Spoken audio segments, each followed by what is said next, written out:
The Bible. Is it hard to understand? When it comes to reading the Bible, the first thing that comes to mind is the fact that this is the Word of God. The seals have been broken, and the truth is here.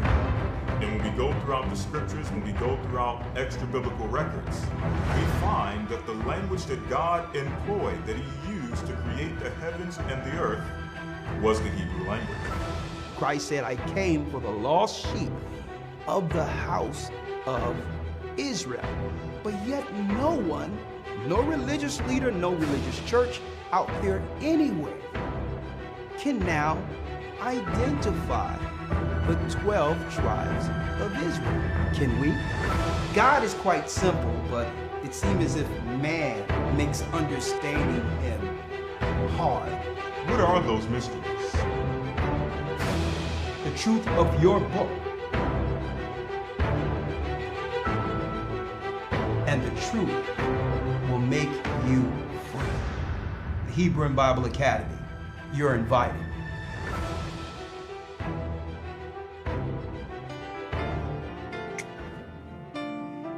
To Zion. Shalom. I was lost, but now I'm found. I'm a child of Israel. I heard the sound. Please give me the strength to stand today. With my eyes towards the east, show me the way to Zion. I'm on my knees, laying my life on the line. I'm begging, please don't let me fall. Give me the strength. Place my feet, Lord God, my path. Show me the way to Zion. That's right, brothers and sisters, to Zion, to Zion. We're the elders of the Gathering of Christ Church here live with our weekly Sabbath lessons, Shabbat Shalom, to our brothers and sisters throughout the four corners of the earth. How are you doing? Doing well? Okay, first and foremost, let me apologize to my loyal Patreon members. There was no Patreon yesterday. I just needed some time. I just wanted to relax a little bit, you know.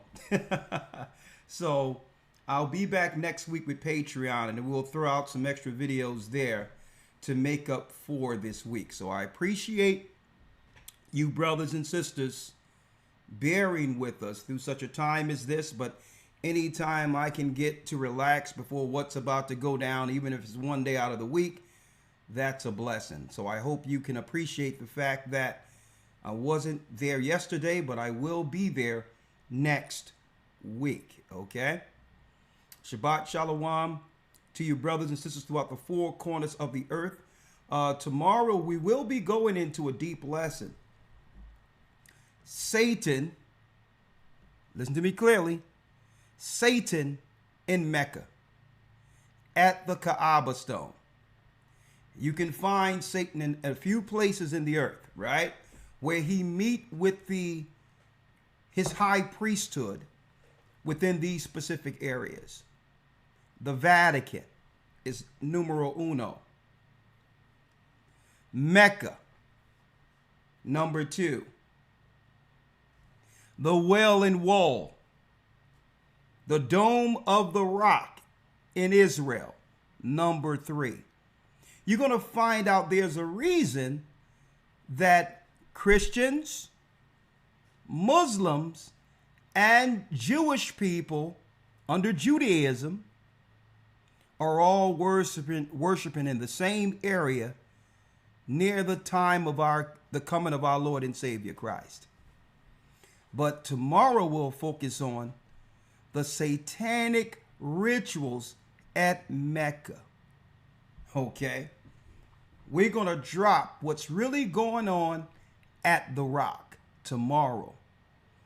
Ishmael have been playing us close for a long time, working with Esau on either side against our people. And this has happened since the beginning, folks. We're talking about way back in ancient times.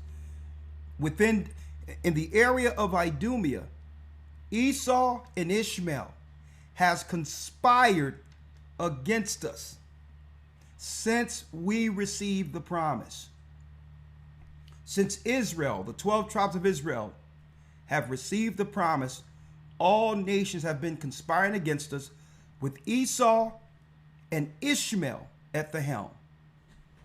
And it's all coming to a head. It's all coming to a head, folks, and that's why I'm about to go into this lesson. So I hope you are there this coming Sunday, tomorrow. Satan in Mecca, the God over Islam. Allah is not the God of the Hebrews. Let's make this clear. Allah, the God they serve, is Satan, and I'll prove it. Now, let me make it clear. Is this an indictment on the believers within or under Islam who are Muslims? No. There are devout Muslims who truly believe and are morally sound. Okay? And have sought God within that religion. Some people were born into it. They couldn't help what their father and mother taught them. So there's some people, honestly, in these religions, just like in Christianity, folks, that are good people and hold the moral code that's within God's law in those religions.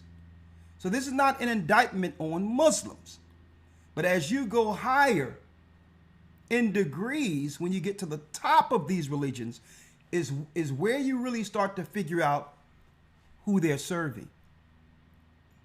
Just like Masons. Masons usually come in for the camaraderie and all that. And they be good, honest people looking to seek and help the community. But as they go up into degrees and they get walked into a room, right? And it's like, what is this? They're like, well, listen, if you want to get to the next degree, we need to tell you what you're going into. Because Satan have always operated not just on the evil side. He created the tree of good and evil. So usually good within these religions are the bait. The pure, honest reason that we're choosing the religion is the good. See? That's the honest side of it. But not realizing that you're being what? Baited into something more, seriously sinister. So when I go into these religions, I know we're living in a time of political correctness where everyone gets offended. And I'm telling you, this is not an indictment on Christians or an indictment on Muslims who are honestly seeking God. That's why we're here. At the end of time, which we're entering into, brothers and sisters, you know the truth will be revealed and the lid will be pulled off of all these religions at the very end. And then you have a choice, an honest choice, on whether or not you're going to come to the true God you thought you were serving within these religions. Now you can't hide behind my mother or father or whatever the case is, and this is the religion I growing up, learning and practicing under. Once you get the full understanding, now it's on you to choose to stay in it or choose right. So again, when I go into Islam tomorrow, this is not an indictment on Muslims. But I don't think you understand what's really going on over there at the Kaaba stone. Now, if you follow God and follow the Bible and understood that idolatry is sacrilege according to the Bible, if you understood that you're not supposed to bow down to anything on earth, any image, including a stone, that in of itself would save you from the judgment that's coming to Mecca and those who believe within that religion. See? So we're going to talk about that tomorrow. I don't want to spend too much time on that because, folks, the reason why I don't want to spend too much time on that because we're living in a time right now where the whole world is deceived, not realizing we're living in the end of days, and you have conspirators at the apex of this. Conspirators. In Arabs, Ishmael is complicit. Any place God's people are, our people, their plan is on either side. Either Esau is coming against us, or they'll lay off and let Ishmael hit us in a different direction. But they're still working in tandem to destroy us. They've been the controllers of our community, economically and otherwise. And this is why our people got to stand up against this garbage, black or brown crap they're using politically. It's too ambiguous. When they say black or brown, that means we should let somebody in our circle strictly because they have hue in them, which is utterly ridiculous. Utterly ridiculous. We've been attacked by black and brown people who are not our nation for eons. So what are you talking about, aligning me with a person because he have hue in him? That's utterly ridiculous. That's been their Trojan horse to destroy us at the very last. And I hope our people are understanding this. We've been in a battle on two fronts.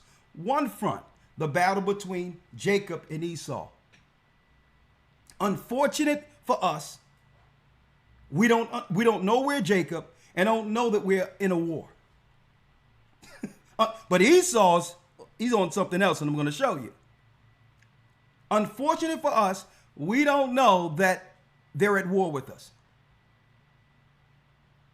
We believe if we do all the right things and don't harm other people and be honest and look to take care of our family, which is good, but we believe that if we do all this, then no one should have a reason to undermine or destroy us.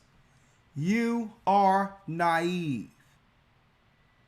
You could be the most honest, best person on earth, and it's not going to change the fact how the enemy views you as a threat concerning the fall of their, when it comes to looking at the fall of their empire and what comes next for your children.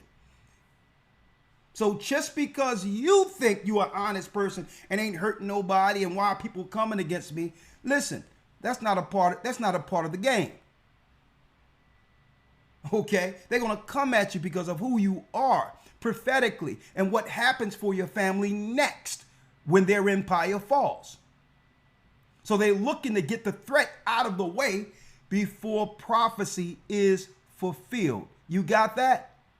As long as you're breathing on this earth and it can bring forth another child of Jacob, you are a threat to their existence, or at least their power structure going on beyond the time which was prophetically given to them. You are a threat to that. That's why they don't mind if our women get rid of over 500,000 children every year.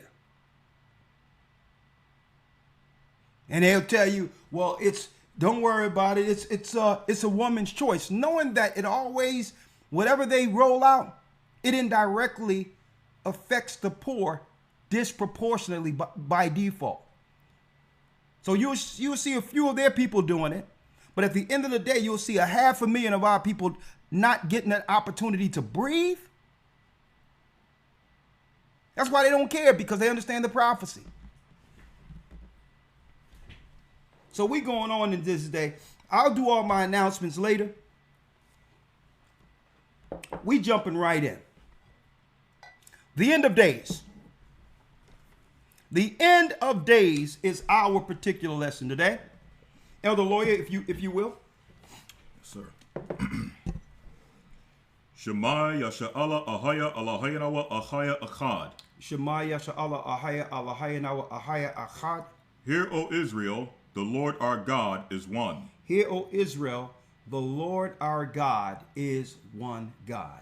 Now, jumping right in, the end of days, we're going to talk about this. Okay? On the geopolitical side, for those who don't understand what's going on, I'm going to break this down in a nutshell before jumping in to the Bible. Because sometimes we here in America looking at things through the lens of the satanic lying media tend not to view what's going on in the earth as one prophecy. The end of days. We think that what's going on in America is independent from the rest of the world. That's our thought.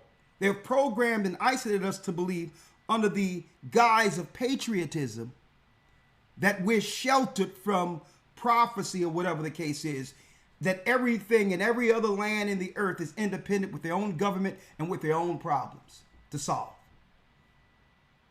So I'm going to quantify this for you politically. Everything you've seen that went down in the Middle East after the so-called World Trade Center, and well before that they were doing this. Okay? And I'm talking about Desert Storm, the invasion on Iraq, the takedown of Libya, the takedown of Afghanistan to get lithium to use for the devices that they'll track us with. Lithium is in the mountains of Afghanistan. That's why they had to take Afghanistan, for the devices to track people. Now, going all the way into what? The Arab Spring in Egypt for regime change and all that.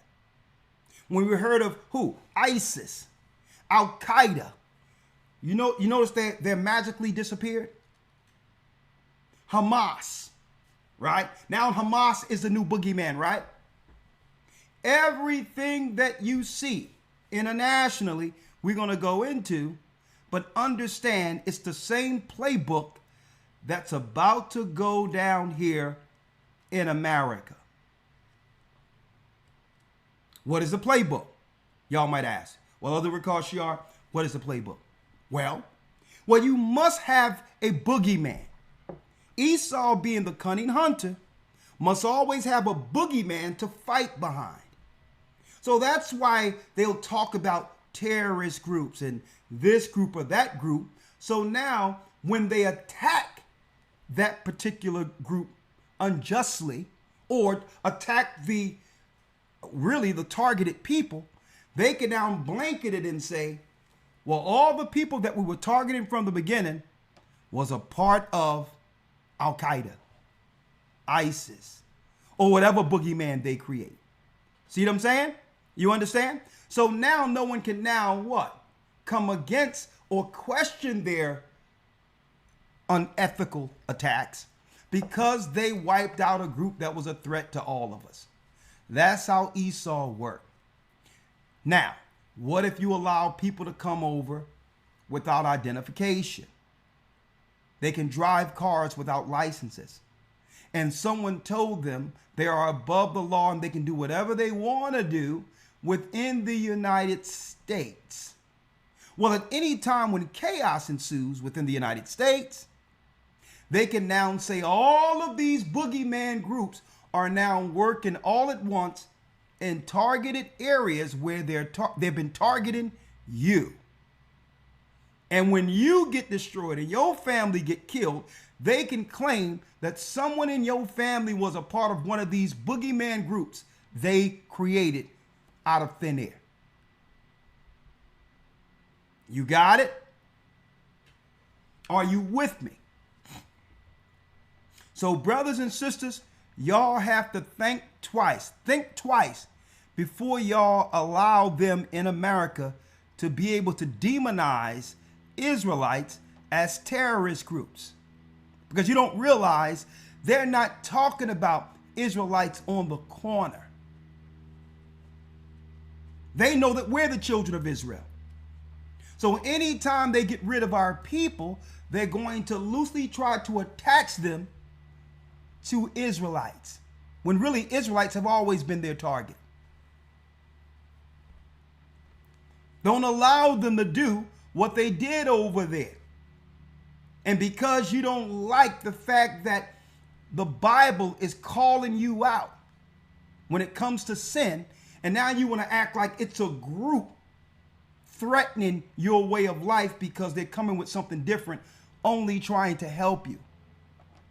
Don't allow the enemy to use that, because at the end of the day, when your children are getting destroyed at a higher rate than what we see going on over there with the Palestinians, guess what? You're not going to be able to cry about it, because you have allowed it by siding with the enemy and allowing them to label the only truth that can come to you as cultish or anti-God. It was the prophets who warned the world before in old time. They were all Israelites, folks. It was Christ who warned us of the time to come, the end of days, like I'm going to break down today. These were Israelites warning people. So the enemy would eventually have all these boogeymans out there that they've created throughout their letter groups, only at the very end to try to put Israelites in that same vein to destroy, where they'll be looked at no different than Hamas and these other groups. I seen online the other day, and someone asked a guy, well, all of these people got destroyed. What is Hamas? Because these people were in Hamas. And the guy said, you can't make this up. Hamas has extended beyond an actual group. Hamas is an ideology. And we have to destroy the ideology. Oh, okay, so let me make this clear. They're not a part of Hamas. But if you kill them, you'll say they thought like Hamas, and that makes them Hamas? See, I listen to all of this, folks, because I understand at the end of the day, the same playbook is going to be used at the very end to come against us, and it's already here. Fair use. I need you all to hear what's about to pop off in Chicago. And please hit the like button before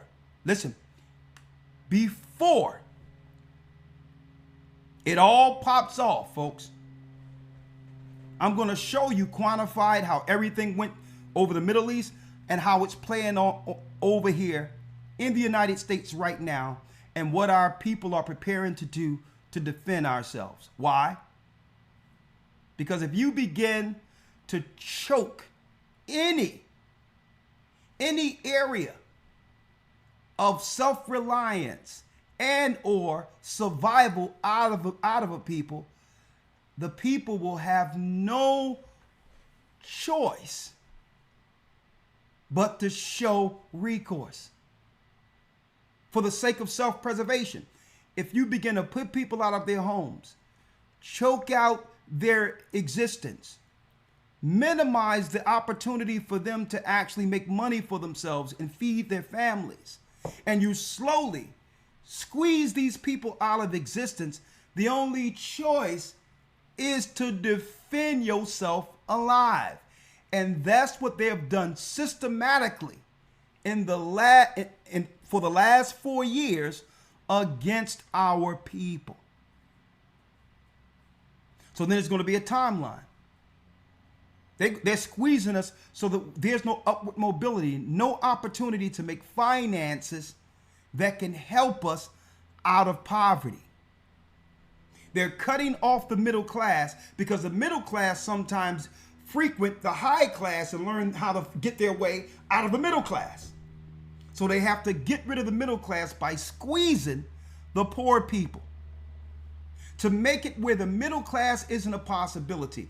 And if you are middle class income, living single, you're in poverty. If they raise up all the prices, you could be middle class in your finances. You'll still just have enough to make it from week to week. They've made a world where there isn't two incomes in the home, and that was also strategic by splitting up man and woman, so that now you can't use your money together for upward mobility and legacy money for the next generation. And they can tax either side. Two people working separate, living week to week, not enough to save. Think about that. Paying two separate rents, two separate mortgages, and they get to tax two separate people who are at odds with each other. See that? So now that they've strategically have accomplished man and woman fighting against each other, now they're going for the kill. Fair use. This is for educational purposes only. Fair use. Listen to this, folks. And then we're going in.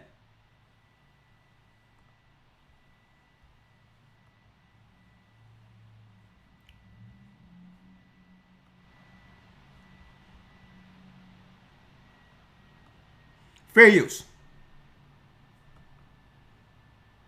Well, a war is coming to the United States in months, not years.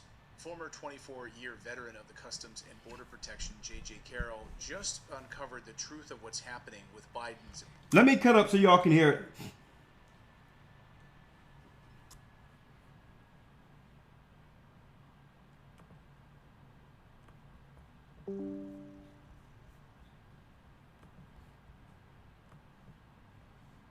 Well, a war is coming to the United States in months, not years.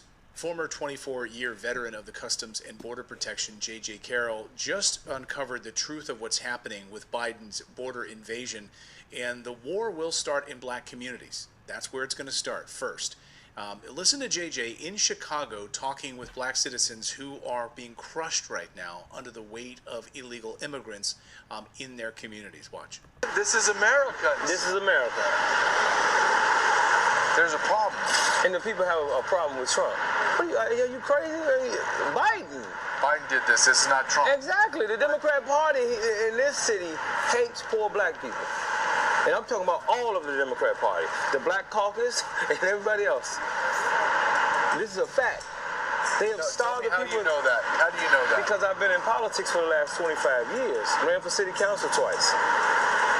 They have no intentions for American citizens, especially black America. Poor black people in this city are obsolete. And JJ joins me now, fresh off of his trip. JJ, great to see you again. You know, you've obviously confronted some of the most unbelievable circumstances as it relates to the southern border in the United States, some of the most dangerous circumstances that you've faced with arrests. How does Chicago, far away from the southern border, how does Chicago stack up with what you're used to at the southern border? Fair use.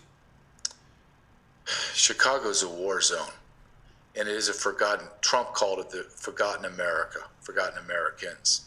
So the reason why I went to Chicago is I believe it's the ground zero of the invasion. This is the manifestation of treason. It's going to work from the coastlines in through the inner cities of major metropolitan areas. That gentleman that you showed, Mark Clayton, is an activist. Mark Carter, is an activist in Chicago. He took me down to the south side. I had to be escorted down there because of the gang violence and all the issues. But their local government has poured over $3 billion into their community for illegal aliens, not their community, but for illegal aliens. And they are being systematically pushed out of their communities like Inglewood. It is something I have never witnessed before. I feel like I'm traveled, I'm smart, I've been places. I'm telling you, when you go down to the south side, it is desolate, it is desperate, hopeless, violent. I would say 1 out of 4, 1 out of 5 houses are dilapidated and shuttered. The other 4 need to be shuttered. Businesses are closed and shuttered. There's no industry. They are bringing illegal aliens majority from Venezuela, and they are moving them out of their communities. Let me give you an example.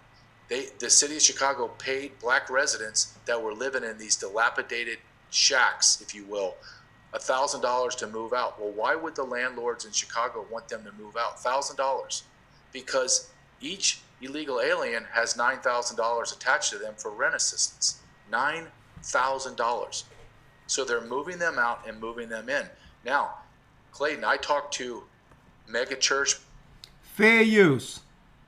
So this is why landlords are trying to get people off of Section 8. And this is why many landlords aren't accepting Section 8 vouchers anymore. Why? Because they get $9,000 to move in an illegal. Someone who hasn't paid any taxes at all. Your taxpayers' money was used to bring these people in for what I'm about to talk about. So $9,000 in a capitalistic society, $9,000 compared to what you're getting in Section 8, they would rather find a way to get these people who are on Section 8 or low income out of these places because the money is good. So what of our people? Folks, come to find out, they have the same number of migrants that came in, equal to the amount of our people they're looking to get rid of. Black pastors, street pastors, violent gang members that have come out of prison that are trying to reform their community, been in prison for murder for 21 years, another one murder for 26 years, and soup kitchen workers, everyone in between down on the south side of Chicago, black residents, black Americans. And they all say to me, to a man and woman, they say, we're going to war. And it took me back for a second, and I was like, okay, well, let's clarify what war is. And they said, whatever we have to do to maintain and protect our community.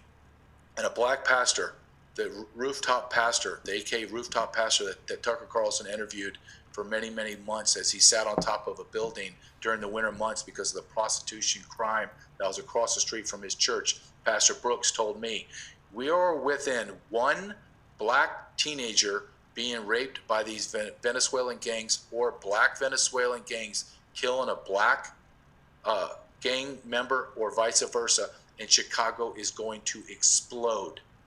Explode. Everyone knows it, and isn't it coincidental, which I don't believe in coincidences, last week, DNC comes out and says, well, we're really kind of rethinking the Chicago DNC convention.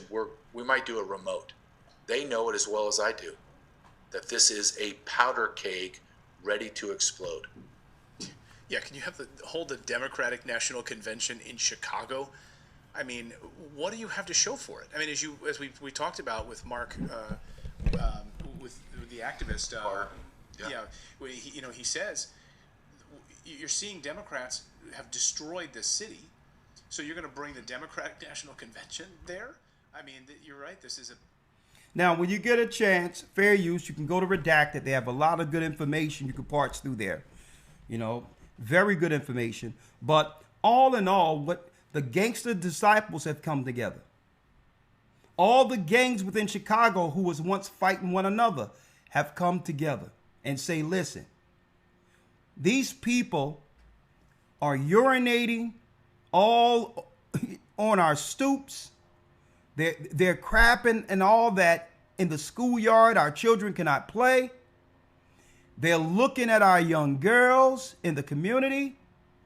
We're just waiting for one of our people to get harmed by these immigrants or these illegals they have let in this country, and the war will pop off.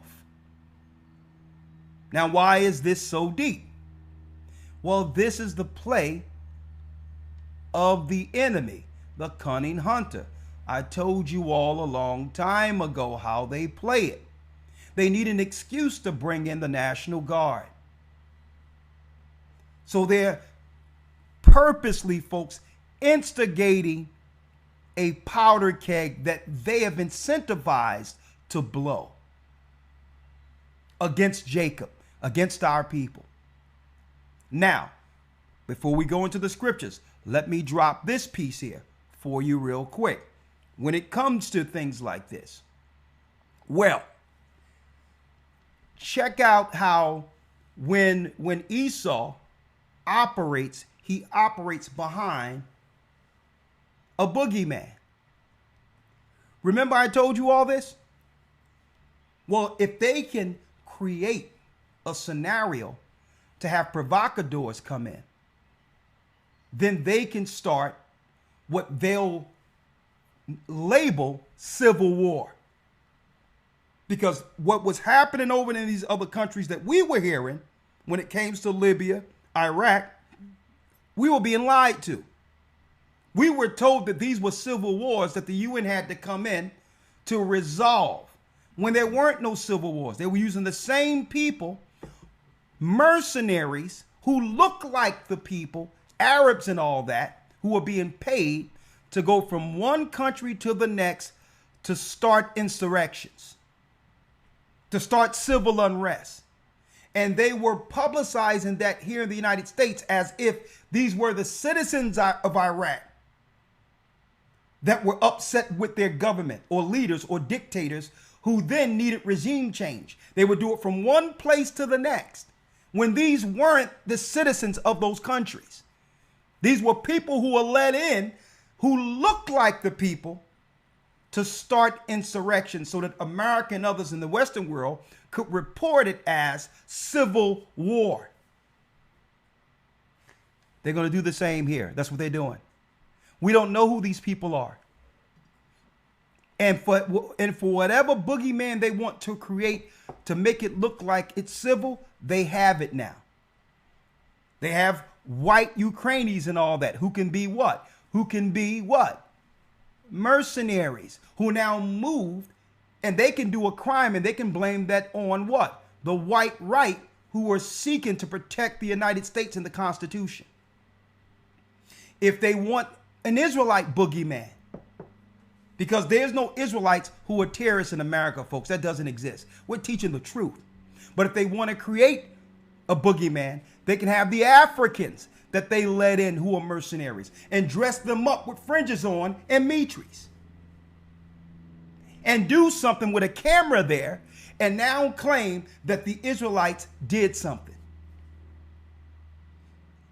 See, if they want to use South Americans, they got enough illegals who are South Americans to come in, who are probably part of cartels to cause civil unrest. And now that shows negative on our other brothers, the 10 tribes who are here in America, who've come here legally to work honestly. So they have enough boogeymans for every narrative to have America crumble. I'm putting this out there now, folks, because this is what the end of days look like. You cannot bring the whole world to its knees under an order when you have a country which is the beacon of freedom, ahead of all countries. And what they hate more so than anything is the fact that something was made out of chattel slavery that you cannot organically create. What our people went through going through slavery has created something else. The voice for the voiceless. And a symbol or sign of those who went from chattel slavery and now with the word of God proclaiming freedom to the Israelites throughout the four corners of the earth. What better people to proclaim freedom than those who went through chattel slavery and was at the base and bottom of all people on earth, and now have the what? Have the voice through the courage and spirit to speak truth as what? As a dead man rising from the grave. What else can you do to us? We went from the bottom. We were even rejected by our own people who sold us in Africa. And we survived like Lazarus rising from the grave. And the Most High created something out of us through those particular experiences that no one else on earth could possibly understand. We understand what it means to go from death to life. So what else can you do to us?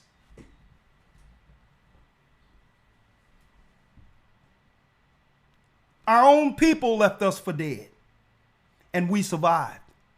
And we couldn't have done it on our own. We did it through the Spirit of the Almighty, and it developed something in us, a courage to say, listen, we're not to fear man. Fear God, who can destroy your body and spirit in hell, because we've been dead and have now been resurrected as the tribe of Judah. What else can you do to us? And because of our experience with the whole world watching since the time they threw us and discarded us away for nothing, let me tell you, folks, since the time they did that, the whole world been watching. They knew that our slavery was of biblical proportion, the curse of Deuteronomy 28. And they was watching. They seen us go through reformation. They seen Tulsa, Oklahoma bombed because Israelites were proclaiming to be Israelites, were building their own Wall Street there. Christian pastors were aligned with business owners. They seen us go through all that. They seen us go through the civil rights movement, the assassination of Malcolm X, the assassination of Martin Luther King. They seen it all. The resistance that came through this, and now they're saying, you know what? To add insult to injury, not only did these people rise from the dead, not only are they proclaiming to be Israelites, they are Israelites. And the voice that's speaking through them is a voice from heaven. Christ is telling the world through these people, you're living in the end of time. Jacob comes next. The end of their time. So what are they doing against Jacob? They're throwing everything at Jacob at once. Everything you can name is being thrown at Jacob. But only the faithful and those who believe can survive this. Right? Yes, sir. We're just reporting. Yeah. We ain't got nothing. We ain't got nothing to do with the immigrants and all that. So exactly. Young people and I'm glad you're saying that, because just like the prophets and teachers of old, we're just reporting it. We have nothing to do with these immigrants. We have nothing to do with groups that would threaten other people. Folks, we're just reporting the narrative that mainstream refused to talk about. The prophetic angle. But I'm giving you the insight of how the enemy worked on a low level so that you don't get caught up in these little stories that come out of it, knowing who's actually pulling the strings. Mm-hmm. So when you see people going out there and they're marching, and guess what? Have a right to, because these migrants are going to be doing all types of stuff, harming them and all that. You go out there, you will get destroyed in the wake, because you will be labeled as that shadow group they've created. Even if you're right, you go out there and become one of these people who say, man, y'all doing all this to our people, and you're out there with all of them, you are now part of the group. They're going to report it as this group is growing. This resistance group amongst the black people are growing. Something they'll create.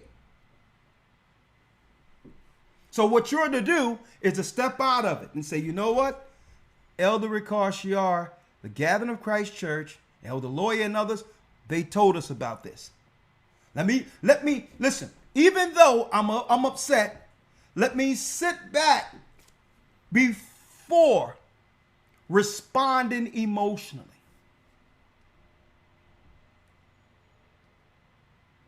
See, they usually get you on the trigger point to get you to harm yourself. And they did that during the so-called code a few years ago. Mm-hmm. They'll usually trigger you into an emotion where you'll do a reaction. No. when it happened, do not go out amongst them. Sit back. Watch it. That's how the angels are doing this. The angels are looking at it. The heavenly view is checking it out. And if Satan baits you into the cloud of smoke, you may lose your life in it and be labeled. So we're Chester reporters here. This is how they're going to take down America. This is why America is presented as so weak. This is why they allow, give me that. You see that? Get that if you can. This is why they've allowed a weak representation as leadership over the country, so that the whole United States would be crying for who? A renegade. An American cowboy. See? And this is where Trump comes in at. To say, well, listen, I'll come in and bring order. See? That's how they're going to do it. But the order that he brings will not just destroy the people that they sent over as provocateurs. When they come in, all of these people who are paid to come into the country will take shelter, and then they'll attack their targeted people who were targeted the whole time. Us. So they'll bring in the cowboy later. The old sheriff to bring order later. But they need this toxic scenario with the so-called illegals. These are mercenaries. And even the families that are coming over honestly to get an opportunity, they are going to be used as collateral damage. Because all mixed up within these people that are coming over are provocateurs. And this summer is going to be a doozy. Watch what I tell you.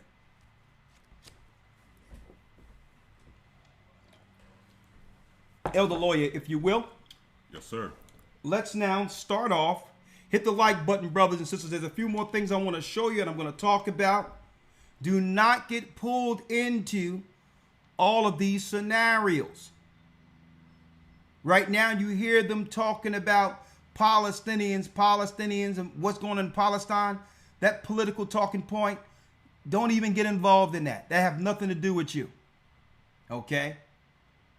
Because what they planning to do against our people in the inner cities will make what's going on with the Palestinians, it's gonna make that look like a walk in the park. I'm telling you.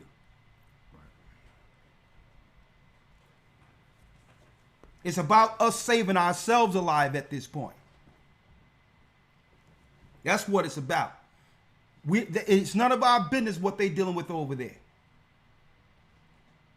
When they're putting our sisters out on the street. You got this administration jacking up the prices, knowing that our people can't even feed themselves. And now you got other people, there's certain stores that will refuse to take EBT. And that's all the food some of our people have. So now they're going to isolate you where you can only use EBT for the same food that's killing you. Some of our people smarted up. We was like, well, okay. I'm not going to shop in the neighborhood where they're giving us alleged poison food, rat food.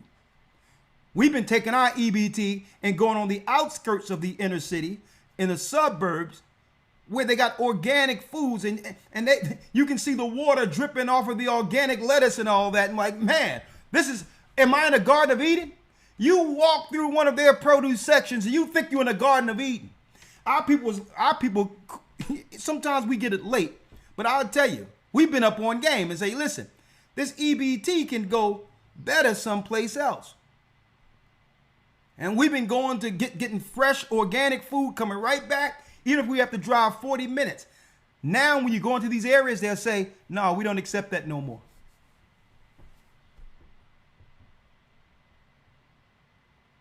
Eat that food, you'll love it and die.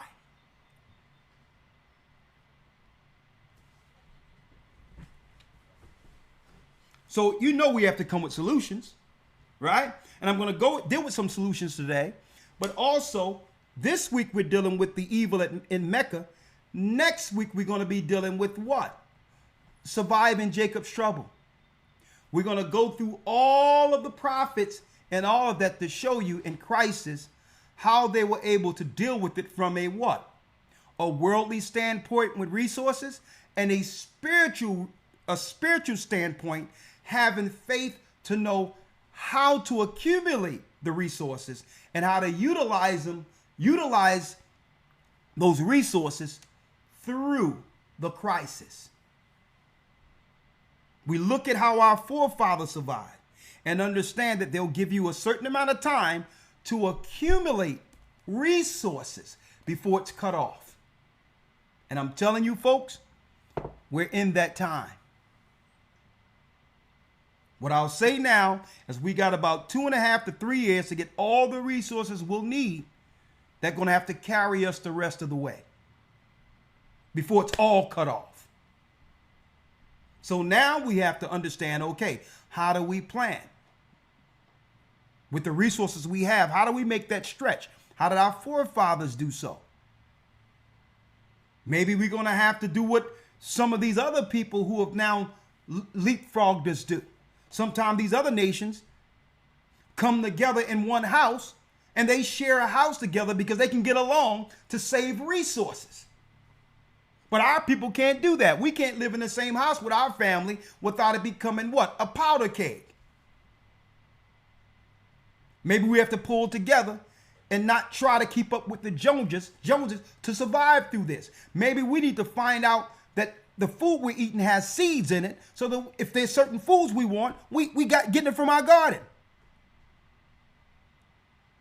So all of that and more, I'll go into the next Hebrew and Bible Academy, week 7. Week 7 is going to be the one.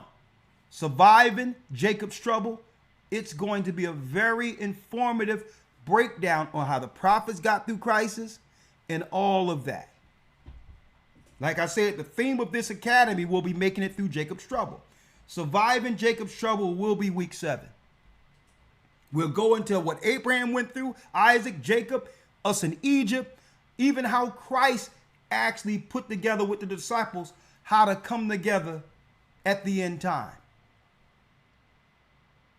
You see people where it says all things common? That will happen. But we're not supposed to be doing all things common now. That's survival mode. That's when everything breaks down and then everything is pulled together to get all of us through. You're not supposed to be doing all things common right now. You know why? Because you can have a tyrant at the head of it now, and he'll just be grabbing everything for himself, squeezing out the men. That's right. Sunning the men amongst them. I need y'all to think about that. If a woman, think about this. If a woman see her husband who worked for the legacy of their family give all their money to one man who owned things, who do you think she's going to want? Mm-hmm. You think she's going to want you or the man you giving her money to? Your money is supposed to be for the legacy of your family. A just weight for a just measure. And if your family work together, the last thing, what simple man going to sit there with the money that he've accumulated for his family and give everything to one man who's talking about, yeah, let's live on the land? Your woman is, look, you've been sunned. Mm-hmm. And you can't use the scriptures for that, because all things common comes down when everything breaks down and there is no resources. That's when you pull and distribute amongst the saints. Not to mention, that's the perfect imagery to develop a narrative of a cult. That's a cult. Yeah, go ahead, Elder. No, that's the point. I mean, if you're talking about trying to be under the radar and to avoid these various narratives, which is why we put certain things in place to try to establish something like that, you're walking into the narrative of what one would consider to be a cult. Yeah, and when we seen people doing this a long time ago, I said it among the elders, I say it out. The last thing you want is all things common. And because only thing you need, here it is. The only thing you need is for one person to get offended for all the dominoes to drop. Mm-hmm. That's right. That's it. Because you're going to have people who's going to figure out that, listen, I want to leave here. I'm not satisfied. Mm-hmm. And then the first thing they're going to say is, where's my money? Well, what money? Look at all of this is your money. What money? You agreed to come on my compound. And now you're leaving broke with rabbit ears, mad at the man that it convinced your man to give your money to him. Don't try to use Peter and the disciples for that. Because we're living in a society where you can earn. When things break down, then it's all things common. Well, what we got, because there's nothing left. Exactly. There's nothing left. Now it's all things common. I wish somebody would say you set up something and tell people, hey, give all your money to me. Who would even think that? Sell everything you got and give it to one man. That's utterly crazy. Because at the end of the day, it's only one man that's going to benefit from that. And the woman is looking at him like, man, this guy must be the guy. If my husband can give the legacy in the future to this guy, why am I with him? And there's a pattern that goes with it. Mm-hmm. Once people start looking, let me tell you, a woman cannot respect a man who's going to be sunned by another man. And then you groveling all up under that man every time you looking, and you're groveling up, and your woman is looking. Like, okay, you flex with me. But you're acting like a little son to this man? He's like, listen, next thing you know, that man with all of your cash is now winking at your woman. Like, yeah, you know, there's only can be one of me, so. Right. There's only can be one of me, but I can have many of you. I just got to figure out what these rules are that I can circumvent so that she could be next to me. Let me tell you, if a man can use scriptures to deceive someone into giving all they earn to them, they can manipulate any scripture out there to justify their actions.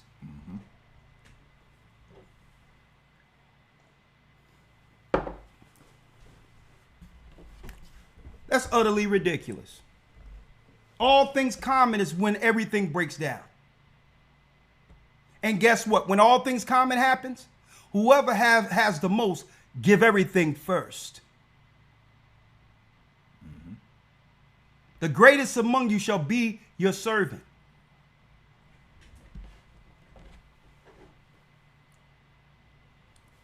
Now let's go in, other lawyer. Jeremiah 30. Let's do it. Yes, sir. Jeremiah 30, verse number 5. Let's go. Hold on. In fact, I started 4. Hold on, let me grab it here.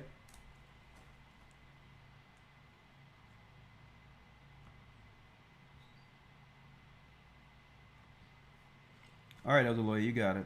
Yes, sir. Jeremiah 30 and 4. Yes. And these are the words that the Lord spake concerning Israel and concerning Judah.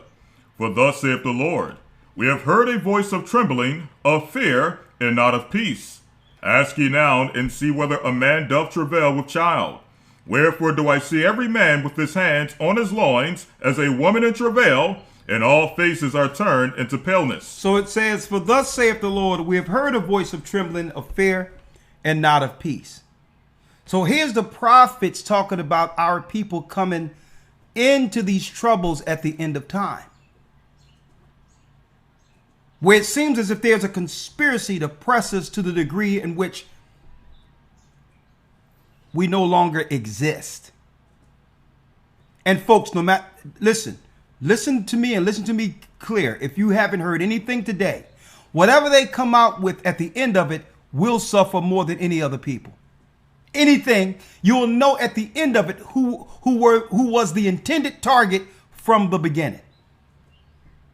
Even when it came to the jab and all that, look how it affected our people. So understand, whatever they put out there, it's an indirect, they'll do misdirection, but their aim is to circle around to destroy us because we're the target the whole time, Jacob.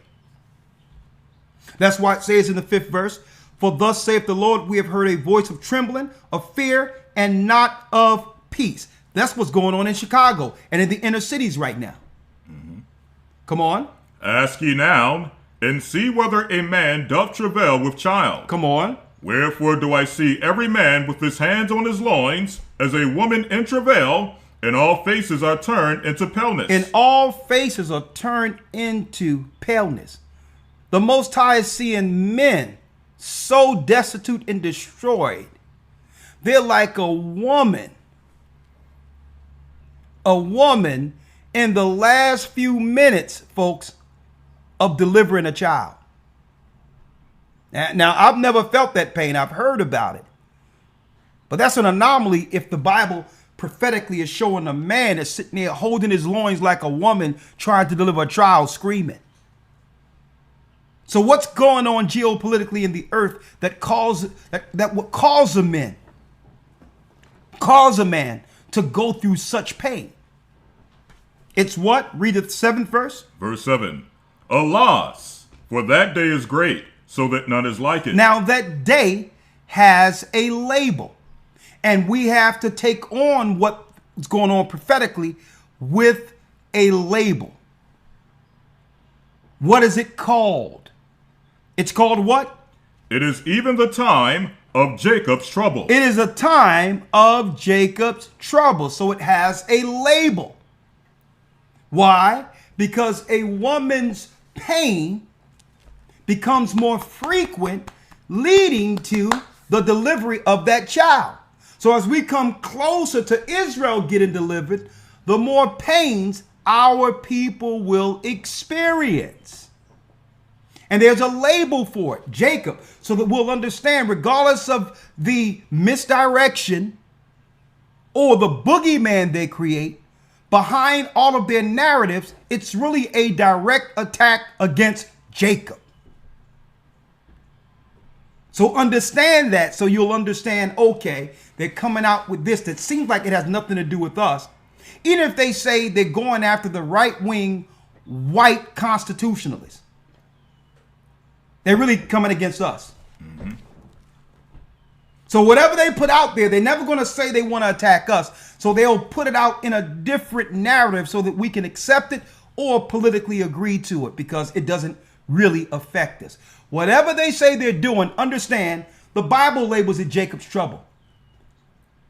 So they'll politically hide behind anything while attacking us. Okay?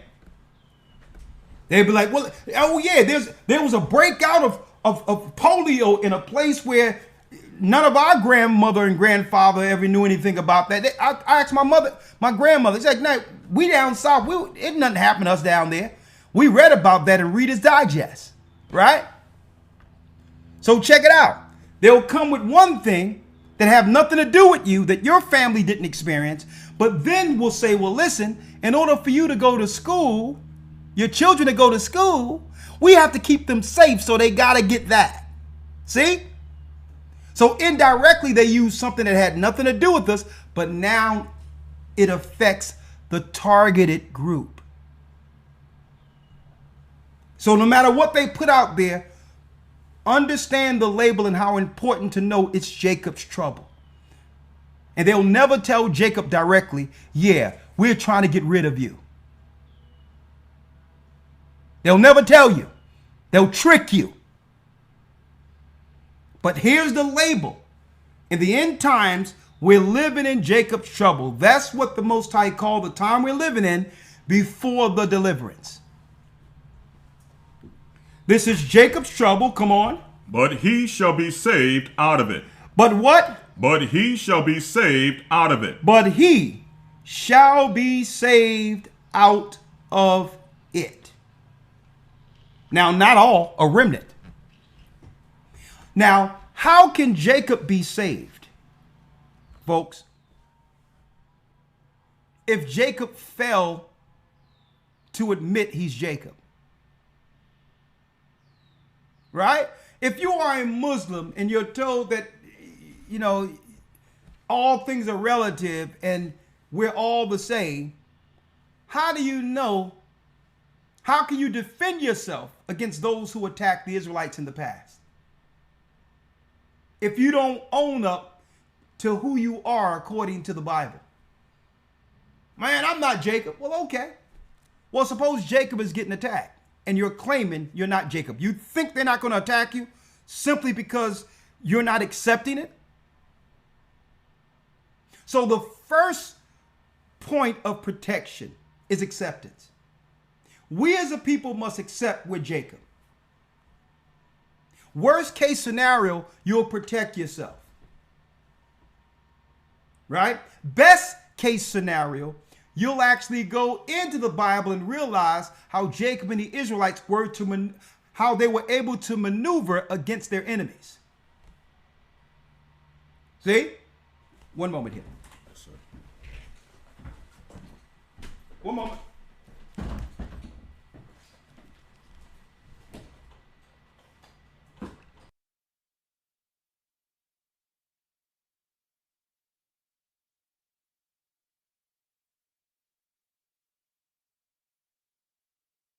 Excuse me, folks, there was some noise. Excuse me, folks, there was some noise out there. I had to close the window. So, the worst case scenario, right? Well, the best case scenario is that you know you're Jacob. Now you can go into the Bible and see how we were able to maneuver around these Egyptians, the Edomites, the Canaanites, and all these other people who've always came against us.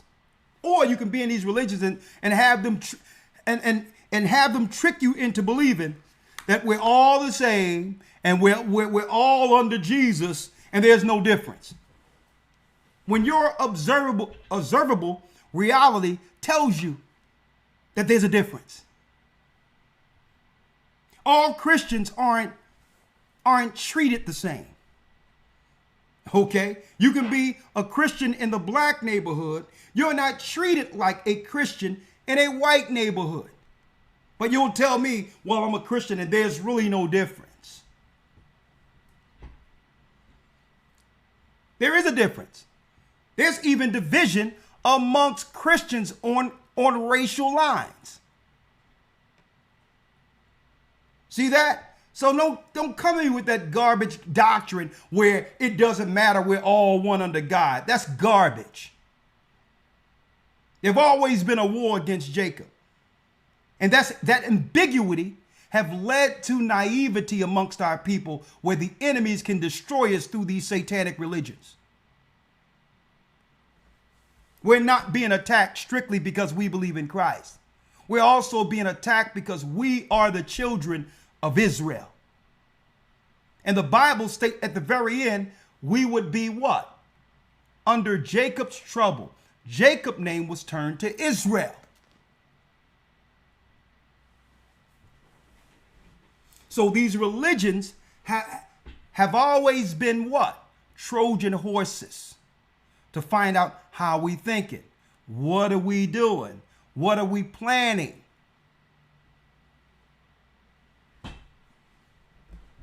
And that's why they don't like the fact. That's why they don't like those who come out of these controlled religions and come under something like we're dealing with here. Because why? They're not inside to be able to do anything. If they were inside, there'll be nothing for them to do. Because we're just here serving the Almighty, teaching the truth. So what are they going to do? They're going to create their own group, like ISIS and Al-Qaeda, and put trees on them and fringes on them and say it's something, and they're going to say that they did something. That's the only way they'll be able to justify that narrative to come against Israelites. Watch what I'm telling you.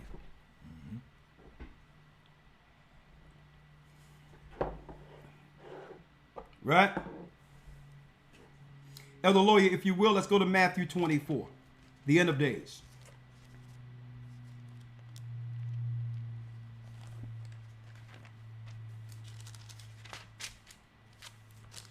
Matthew 24, let's start at the first verse. We're going to go all the way through this.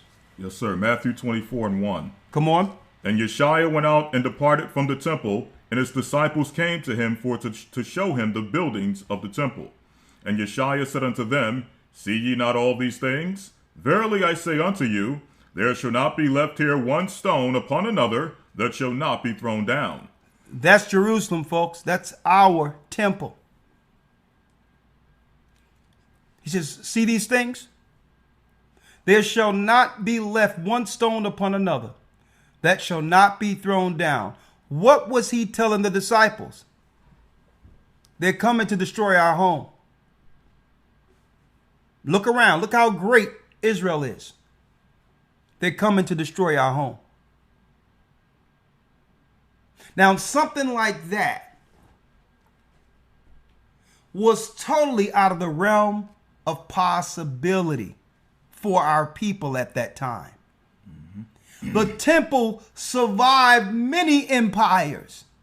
And when it fell under the Greeks, guess what, folks? When it fell, it was, even before the Greeks, when it fell, it was restored. When the Babylonians destroyed it, it was restored by the Persians. That means the construct was still there. Even when it was desecrated amongst the Grecians during the time of the Grecians, and commemorated and restored under the Maccabees, the construct was still there. Okay, even though they did evil things, the Grecians, in that area, the construct of our temple was still there. It went through all these empires up until the time of Christ, and guess what? It was well beyond the realm of possibility. Our people never thought that this construct would no longer exist on earth, because it went through all it went through the test of time. It went through every empire up until the present, and now Christ is saying, look at this place. It's going to totally crumble. None of our people would believe this. The great temple of Israel, the construct, the tabernacle given to Moses, made into stone during the time of Solomon. No temple for God's people. And now that there's no temple, God's people would get scattered amongst these Gentiles and learn within these pagan, satanic, child sacrificing constructs. Because our temple is gone. We didn't go to none of their temples, their place of worship, whether you be an Arab, whether you be an Asian, whether you be white. Our people didn't frequent none of their temples. Okay? We had our own place to come to our own belief system. But now that our temple had been destroyed, now all of the other Gentile temples have taken precedent. And we're searching around for our original temple and our true worship, only to fall into one of theirs. And all of these pagan temples have Satan at its helm.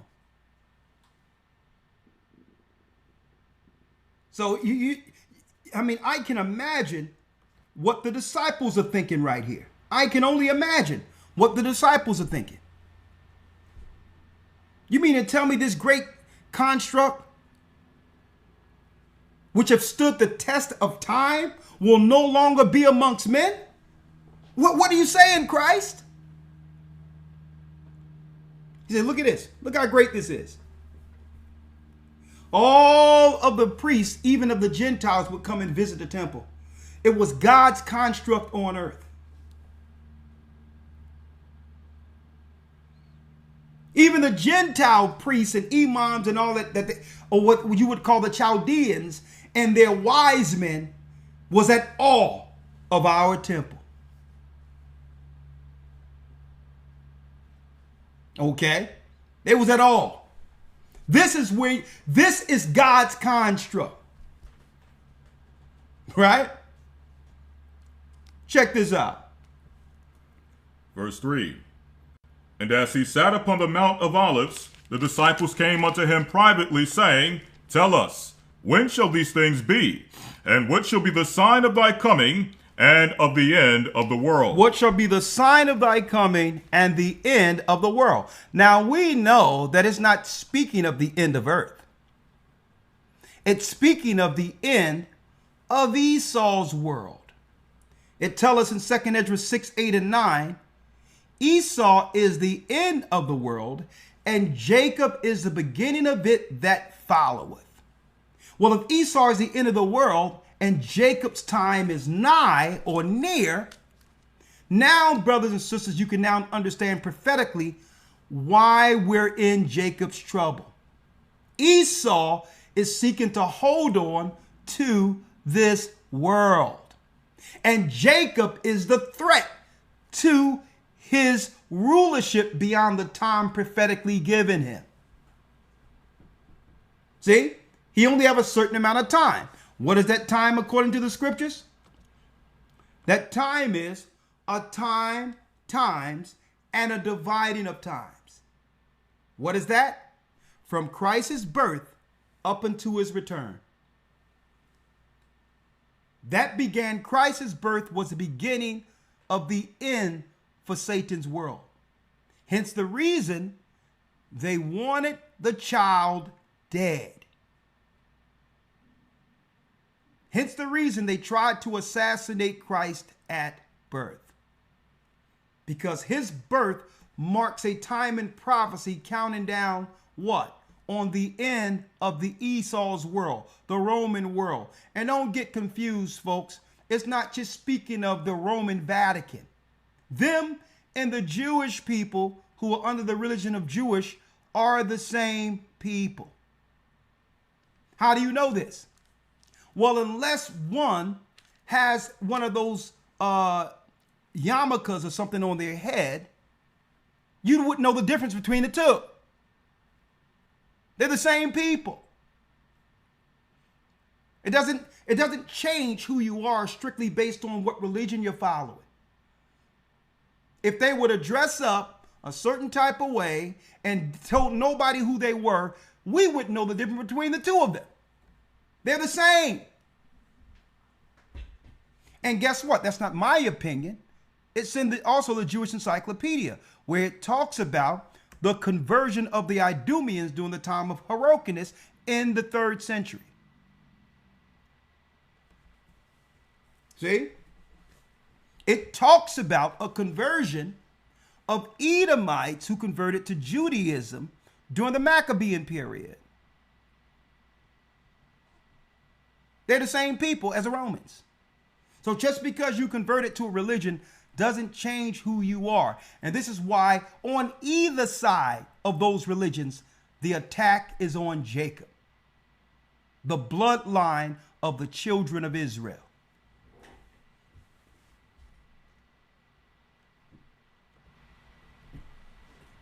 Let's make this clear.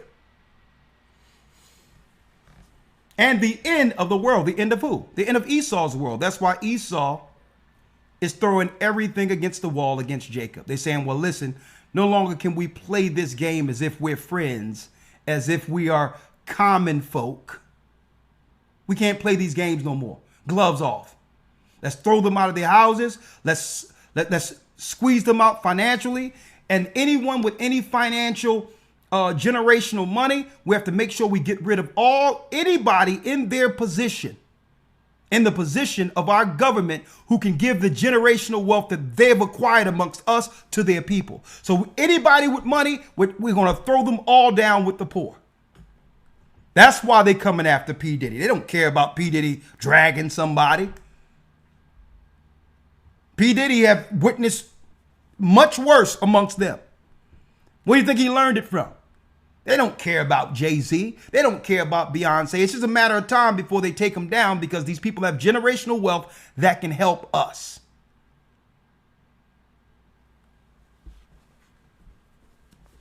Okay? That's what it comes down to. It's about resources. They're looking at all the people who would have resources to help us in this time, and they're taking them down. It's about resources with them. They don't care about whether or not someone had a domestic dispute against somebody. You think they care about that? They're looking at the money. They're saying, you know what? We're about to starve Jacob out.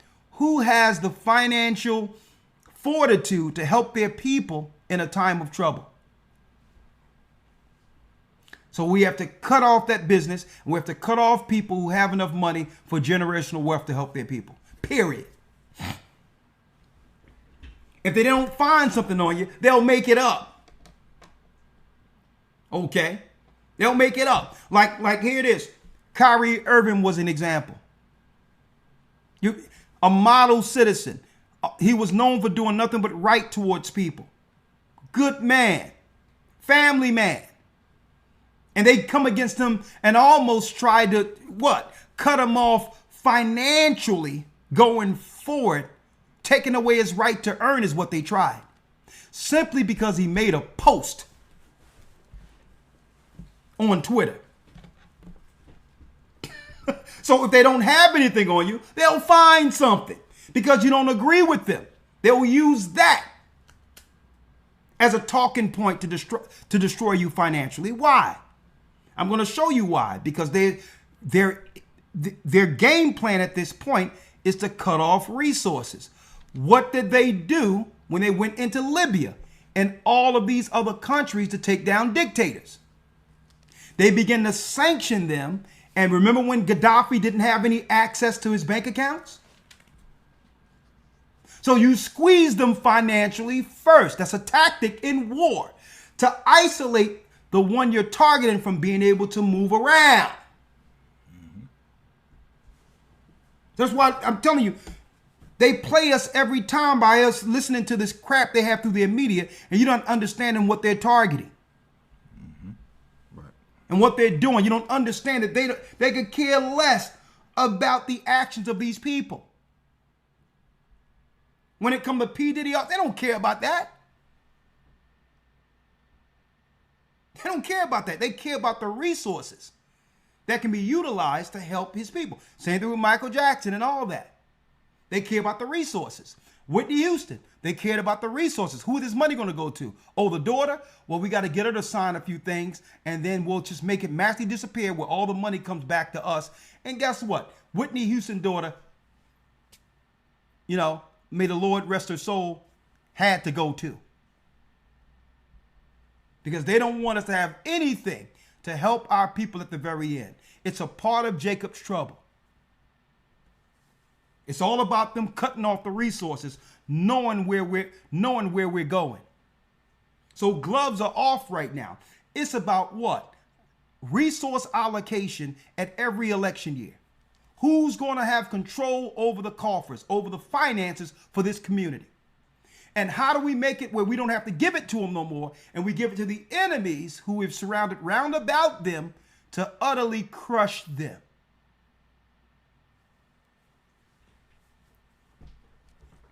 Let's do it, Elder Lawyer. Yes, sir. Verse 4. And YASHAYA, come on. And YASHAYA answered and said unto them, Take heed that no man deceive you. Now, when the disciples asked Christ, when shall this happen? What are the signs for your coming? The first thing that came out of Christ's mouth is, take heed that no man deceive you. See?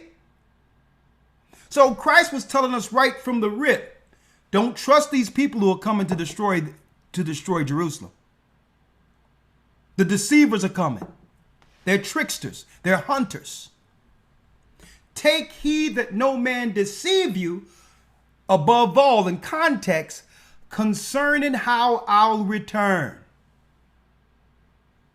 And when I'll return.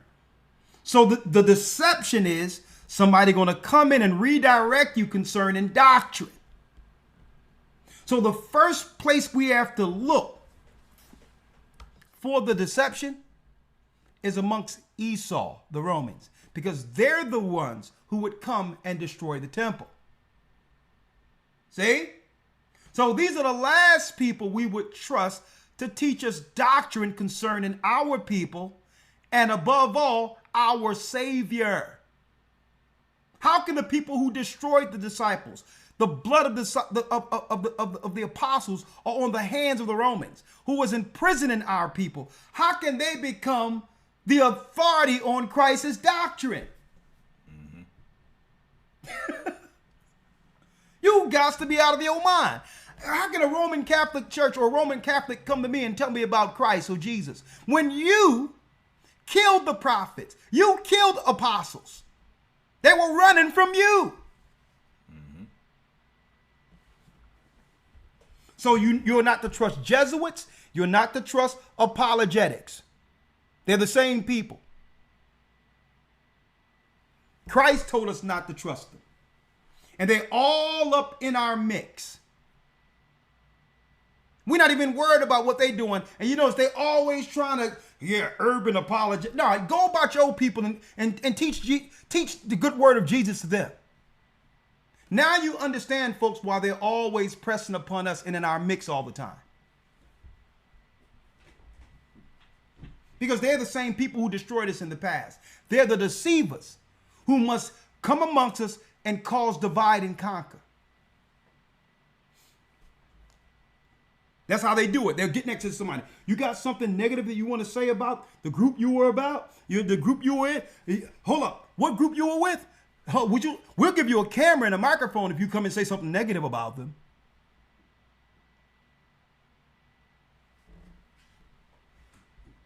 Right? All the good that people celebrate when it comes to getting this truth.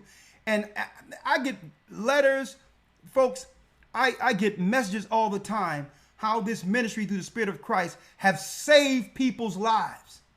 And I'm sure that's just not isolated amongst this church. I'm sure other groups out there, I don't vouch for their doctrine, but I'm sure there's a lot of good stuff that can be reported concerning how people left gangs. They started eating better. They started living their life better according to God. There's many good things that should be reported about the awakening of Israelites, that they will never publicize through apologetics and others. They'll never say anything good. They're only trying to bring people in who has an axe to grind. Now, who want to surround themselves around a people who just want to hear something negative against everyone all the time and not think that this guy or these people are evil and negative? Think about that, folks. And I had to check that out. Why is it when they talk about Israelites, they try to find a member or somebody who was amongst them who have something negative to say? Only a negative, evil person could consume that much negative. I don't like to hear that much negative because it will affect my spirit. Only a negative person, or what? You got it. A chatty patty with demons on them would actually just try to look for people to say something negative against another person. Vultures.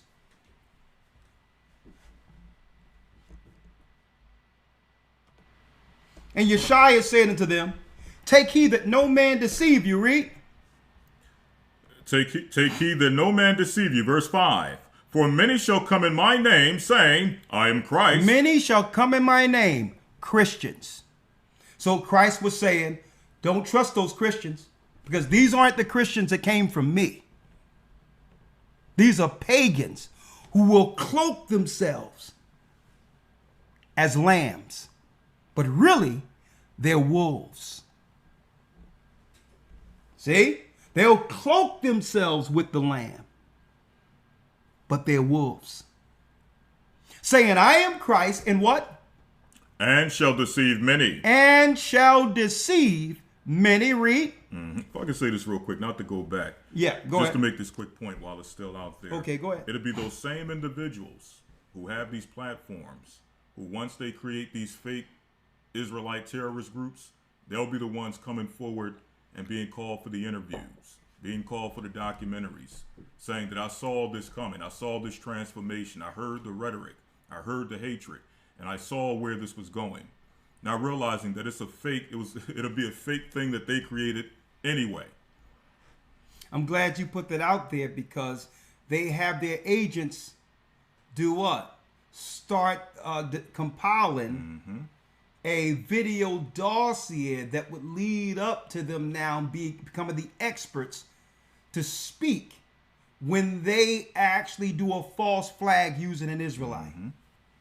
Well, I hate to say it, we've seen this coming on, and you know, and next you know, you'll have this satanic Mark Reeser who's Jewish. His name is Mark Reeser, who's Jewish, but they will say, vocab, man, you've been the utmost expert in front of this for years. Oh, like you were when it came to Al-Qaeda and the other false flag that they used him as a preacher to state that he was a friend with someone who was in Al-Qaeda in Arizona. So I'm glad you mentioned that, because he's a so-called Christian, right? But think about it. They build a video dossier, and then they'll have them come as the utmost expert who've been following and tracking the Israelites. Southern Poverty Law Center. And we have Vocab Malone and all these others who've always come. They've been watching this and feared that something like this would happen. That's how they're going to have it. These are agents, folks. And it's exactly what Christ is saying here. For many shall come in my name saying, I am Christ. The greatest deceivers are at the head of these Christian churches, led by the Vatican. I am Christ and shall deceive many. Why? Because they're going to use Christ. When any true Christian, you were supposed to try the spirit. You were supposed to filter them through Christ's doctrine to know whether or not they were the deceivers. See? You were supposed to watch your church and say, okay, what are they doing that have nothing to do with Christ? And if they're not Christ, what are they? Deceivers, antichrist, worshiping on Sunday, celebrating Christmas, celebrating Easter, which is all Babylonian, breaking God's law, teaching people that you're supposed to break God's law and stay under grace when you know there's a judgment for breaking God's law. See? They're the deceivers. Read the 7th verse. Verse 7. For nation shall rise against nation. Race against race. Now check it out. Christ says this is how it's going to go down. Now notice they're moving people into our communities, like I showed those in the beginning of this video. I mean, the beginning of this broadcast, this lesson. How now they're moving in other ethnicities and other races against our people in the inner cities, knowing that it's going to create racial tensions, clashes of culture. Then they're going to take all the money that our people seeded in this country through our own blood, sweat, and tears, and understand that everything our people get in this particular country isn't an entitlement, folks. We bled in every war America have ever fought. And they're going to take all the finances from the blood, sweat, and tears from our people and give it to strangers who are incentivized to kill us in these communities. And that's nation rising against another nation. A race war that the Gentiles, that Esau is incentivizing right now. He'll play the gay agenda against us. Next thing you know, they transition in our children. Right. See? Next thing you know, they're castrating our sons. Then they'll play the immigrant crisis, as they call it, against us, knowing that these people are being told they're coming in to replace us. And they can do whatever they want to do because there's certain crimes that the police can no longer report or even do anything about. Why do you think they did that?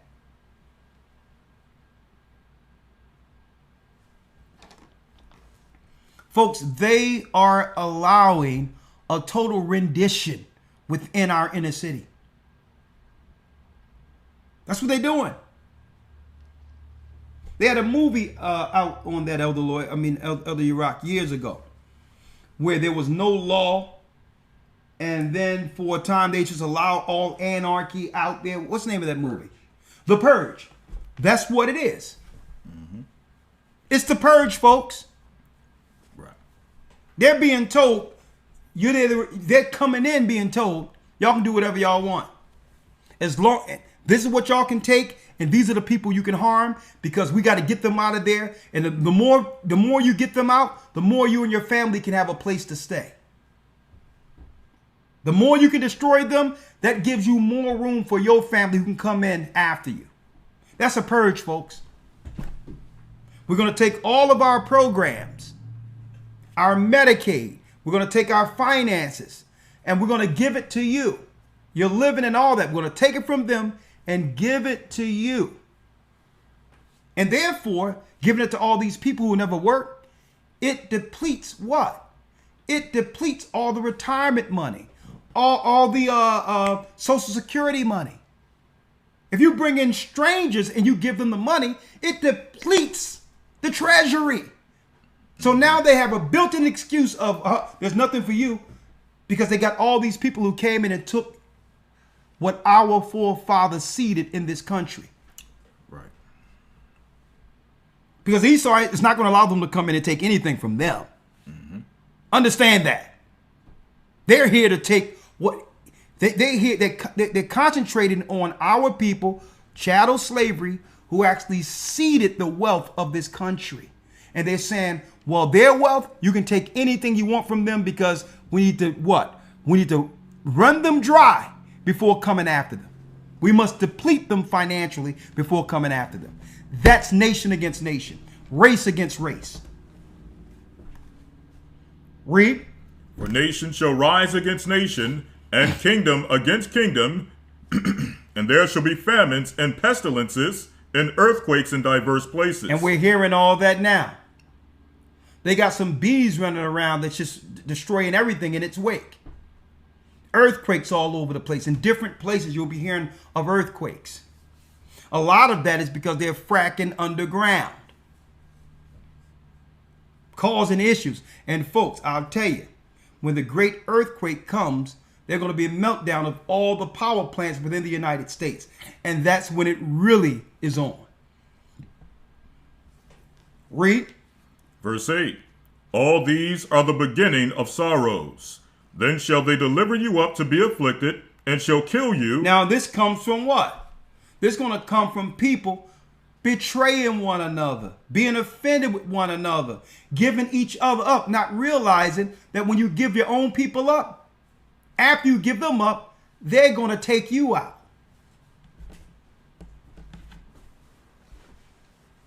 You think they're going to trust a traitor amongst them?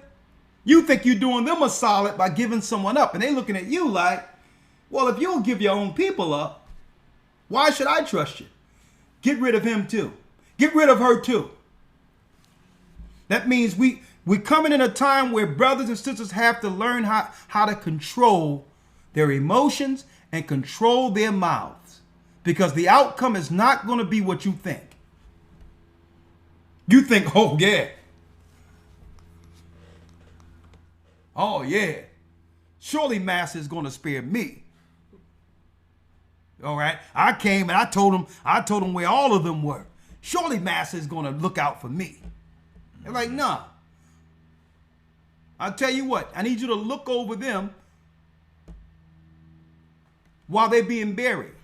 And you were sitting there with the shovel, and you sitting there smiling, and you turn around and Master say, well, is everybody buried? Is everybody covered? Yes, Master. Okay, give me that shovel real quick. Yes, Master. Bing!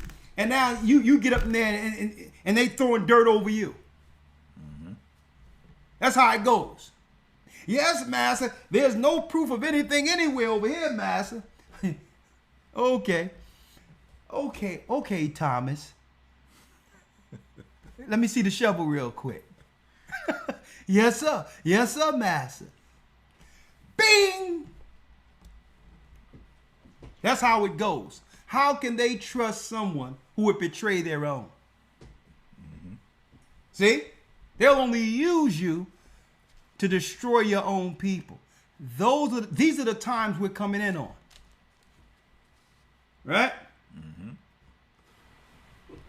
Right? You guys remember? No, the Purge movie. The Purge movie. The very first Purge, it was in our communities, and they went to some brothers on the side and had them go and start taking people out. Yeah. And remember the one he had the jab. That was his thing. He'd go around Jabbing people. But then at the end, after they get out enough, get rid of enough of their targeted demographic, you sitting around thinking you're safe. But like, no, listen. If you are a threat to all of us, if you would do this to your own. Right. Then shall they deliver you up to be afflicted and shall kill you. Read. And ye shall be hated of all nations for my name's sake. Now, how do you know this isn't talking about Christians here and those who believe in Christ? Because Christians aren't hated by everyone in the world. See? It's speaking of the true believers, God's people. It says right here, and ye shall be hated of all nations for my name's sake. These are the children of Israel who are in Christ. For standing in Christ, your family and others can't stand you because you are speaking to the evil in them, hoping that they will repent. Well, guess what? They don't see it that way. And when the time comes, they're going to be the people giving you up.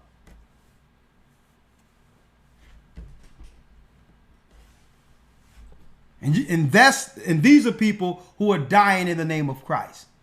You're trying to help people, and now your same family members are saying, the government's going to say, are you looking for this person? You'd be the family member saying, hold up, is there a reward y'all giving for this? Is there a cash package I can get for? I mean, my cousin is laying on the couch. Is that the guy you're looking for? Mm-hmm. What's the bounty for him? Our people, man. He threw that pack of bacon away last week. Mm-hmm. He threw my pork away. You know? 10, let's do it. Verse 10. And then shall many be offended, and shall betray one another, and shall hate one another. And we're living in that time now where that politically correctness time, where everyone has a problem with correction. You can't say anything true to help a person without you hurting them at the core. And even if you try to talk to a person and help a person to show what they're doing wrong, they'll use that conversation to pull an offense out of that. So you can't even talk to people, to get on the same page with them, because when you speak with them, when they got an evil spirit in them, everything you say to them can become an offense. That's the world of politically correctness we live in today. Well, you can tell me the truth, but I don't like how you're telling me. I don't like how you're conveying it. Now think about that. It's the truth, but you could have told me differently. When you should appreciate the truth, regardless of what you're feeling. That's the world we're living in today now. And then you get down to the conversation and say, well, what I said was true, correct? Well, yeah. Well, why are you feeling a certain type of way? And what they don't want to admit is, because you see what I thought was concealed. The demon. I knew it was here, but the fact that you can see it is the problem. Now check that out. You see what I thought no one could see. I know my hang-ups. I know that this thing has always been operating in me, but I feel a certain type of way now because I concealed it for so long. I thought that no one could actually point it out. And now that you point it out, here I am. Here's the spirit you pointed out, and I'm coming after you. That's why they don't want to accept the truth, even when it's the truth. Because they will have a choice to make. They would have to get rid of the demon or allow the demon to what? Be their representative now that they can no longer conceal, and allow that demon to cut loose to fight against you now. Either get rid of it, or they can say, well, okay, you see me now, let's go. That's how it works, folks. So, because when you tell someone the truth and you're sitting there looking at them and they admitted the truth, but they're still angry, they're still finding something to be right with, folks, you up against a serious demon. Because a righteous person would just look at you and say, you know what? I'm sorry. I got to fix this. It is true. I have to change. That's when you know the spirit in that person, it has overcome that demon that have always used them to fight through as a host.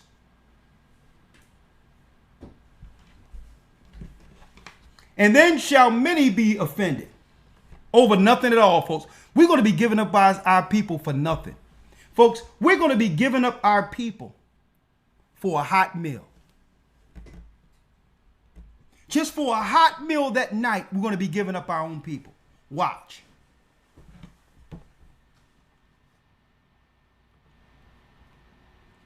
And many shall be offended and shall betray one another. Read. And shall hate one another. And shall hate one another. Read. Verse 11. And many false prophets shall rise and shall deceive many. And many false prophets shall arise and shall deceive many.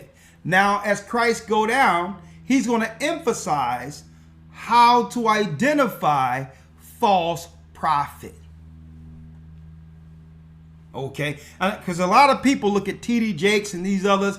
It ain't talking about the line of that. These guys are just wolves in sheep's clothing. Jeremiah 23 breaks them down. Evil leaders of the people.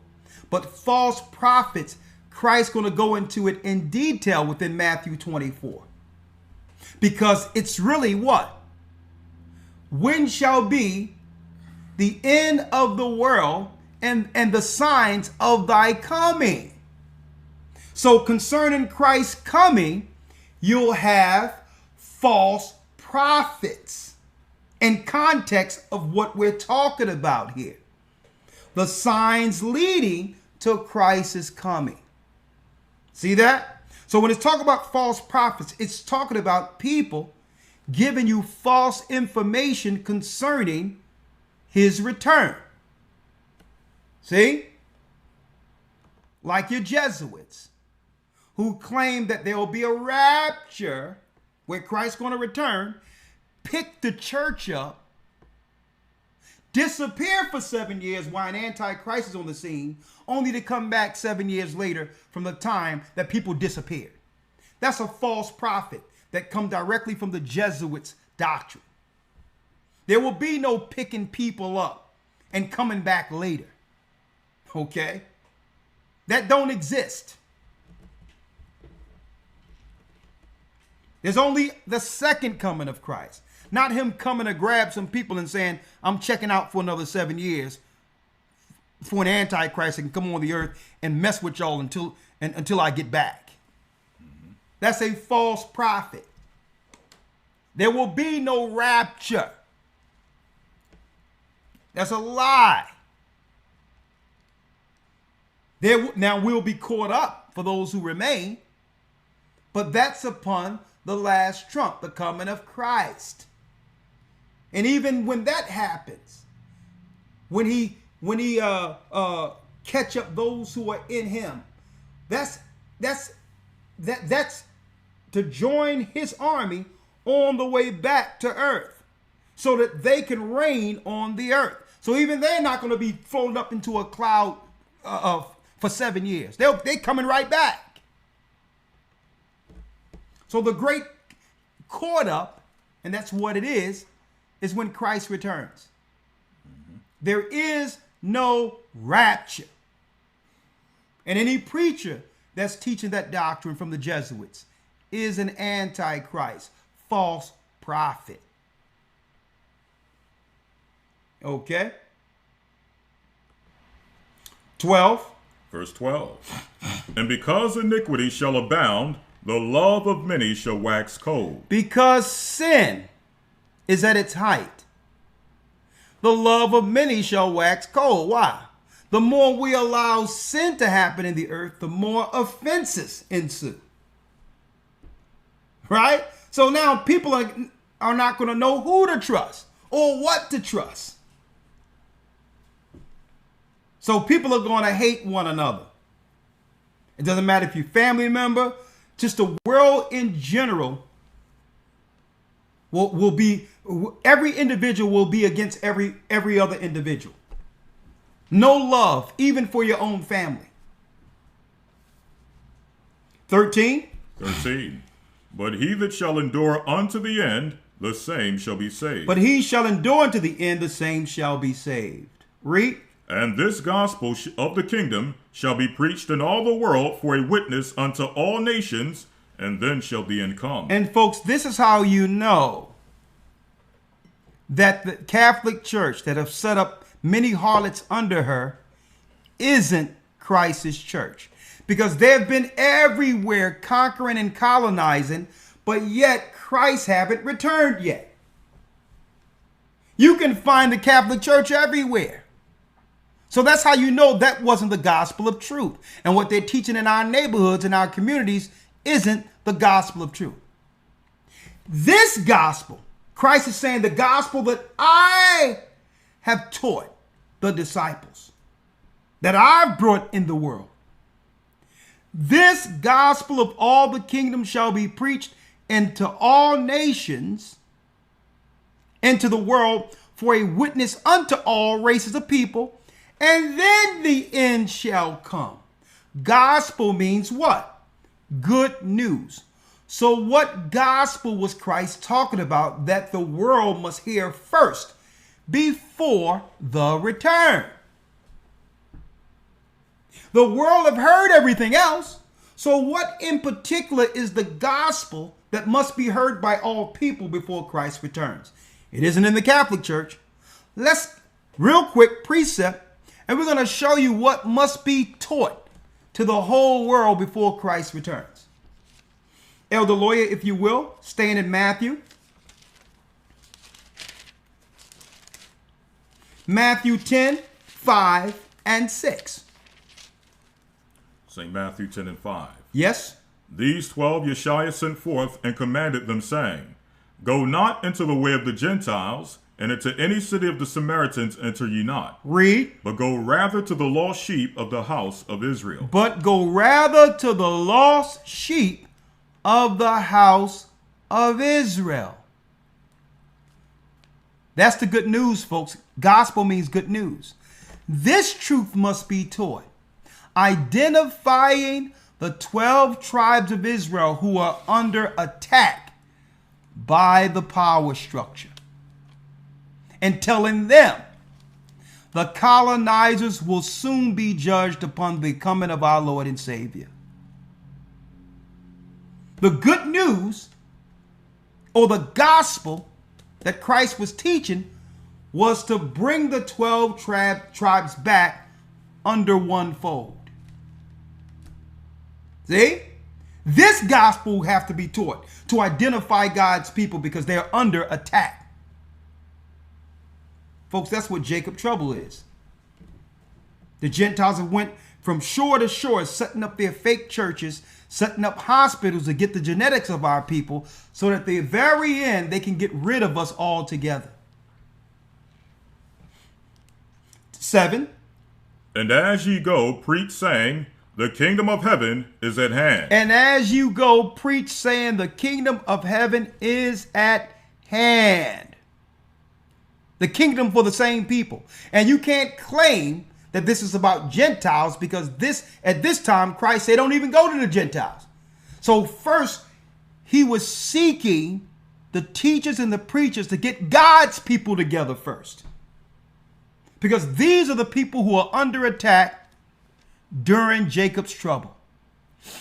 Not that we can't teach all people, but this gospel, what we're saying here, wasn't taught through the Catholic Church or the Christian churches. It doesn't matter. It's taught in the Christian churches. See? So when it says this gospel of the kingdom must be taught, let's go back. Yes, sir. St. Matthew 24:14. Read it. And this gospel of the kingdom shall be preached in all the world. Now, what gospel of the kingdom? That Christ was sent to bring back the 12 tribes of Israel who were scattered throughout the earth. It wasn't until our present time have the world heard such a doctrine. See? And I'm going to straighten all of this out this coming Wednesday. This coming Wednesday, I'm going into this we're not from Africa will be the title.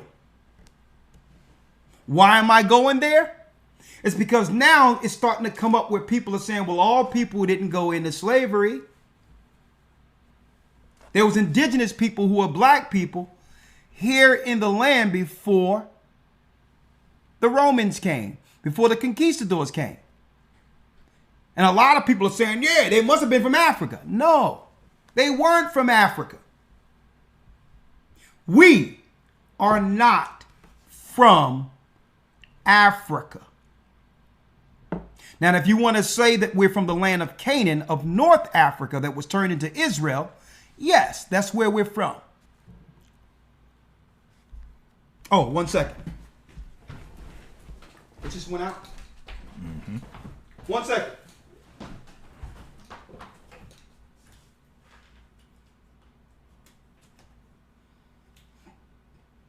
This thing get heated up and then it goes out. That's it. Go out. Yes, sir.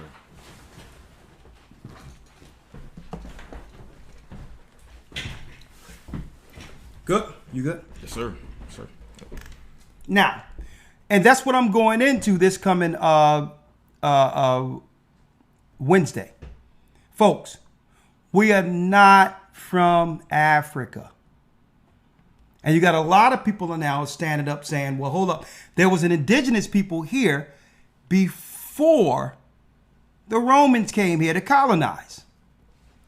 And now they're talking about, well, we were here already, but still is trying to relate that to, well, some Africans must have come here. No. We're going to show you what happened with that. All of these people, these indigenous people and aborigines that were in these lands didn't come from Africa. They are part of the diaspora of Israelites being scattered throughout the earth. This is why those in Africa who were Israelites look like the Israelites that were over here who were black also. And I'm going to totally dispel this thing of Africa this coming Wednesday. We are not from Africa. We're from Israel.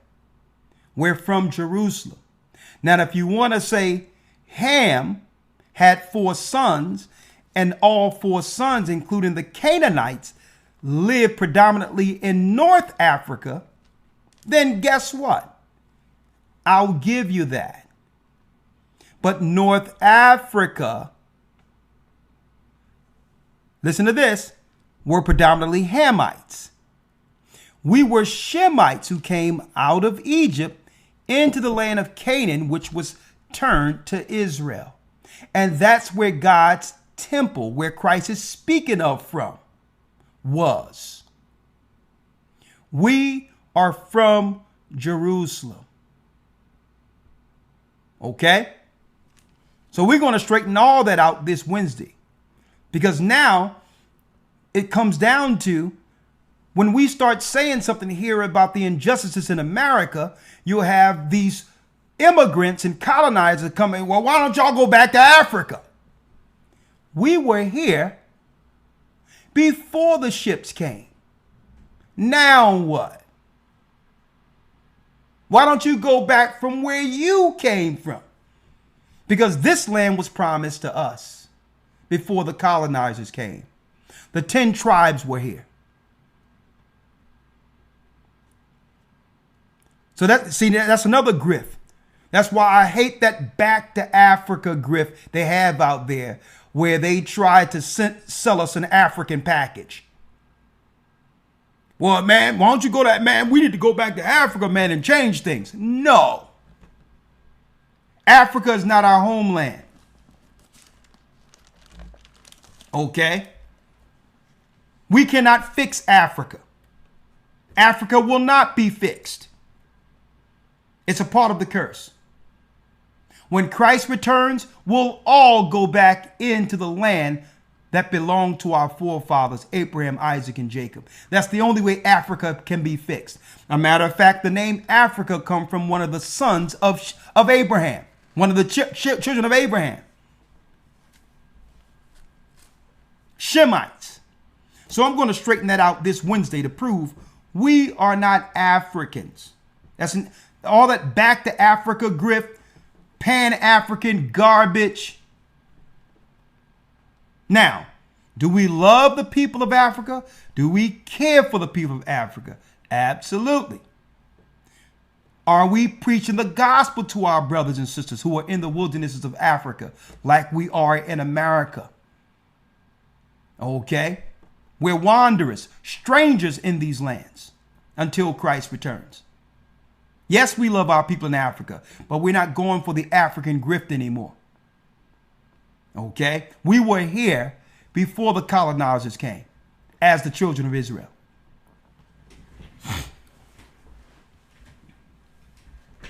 Read on.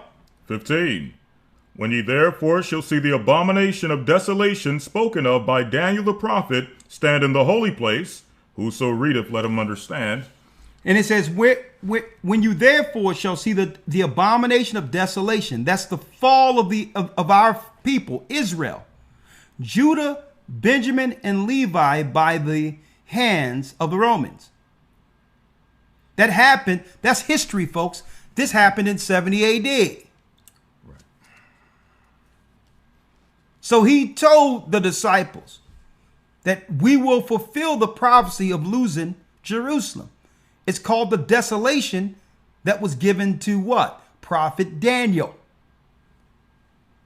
Stand in the holy place. Whoso readeth, let him understand. Okay. Now the holy place at this time, people thought they can go to the mount or go to certain places, but they had to leave from the outer skirts of Israel before the Romans would come. Read 16. 16. Then let them which be in Judea flee to the mountains. That's how we got into Africa. That's how we got into Morocco, Spain, and all these others.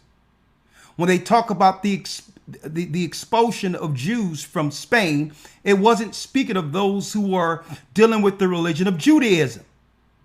It was speaking of our people who was already scattered there, the black Israelites who were later converted by the Muslims and were called Moors. The expulsion was our people getting expelled. After we lost that history, you have other people who are converts, who are now claiming that they've always been harmed for thousands of years and expelled when the expulsion happened to us. And we're setting history straight. There was never no expulsion of Roman Jewish people.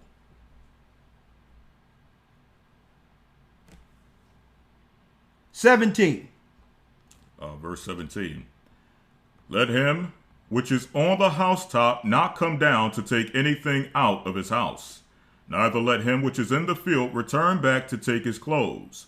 And woe unto them that are with child, and to them that give suck in those days. Why is it saying that, folks? Because it's going to happen again. They surround you like they're doing with immigrants and all these others right now.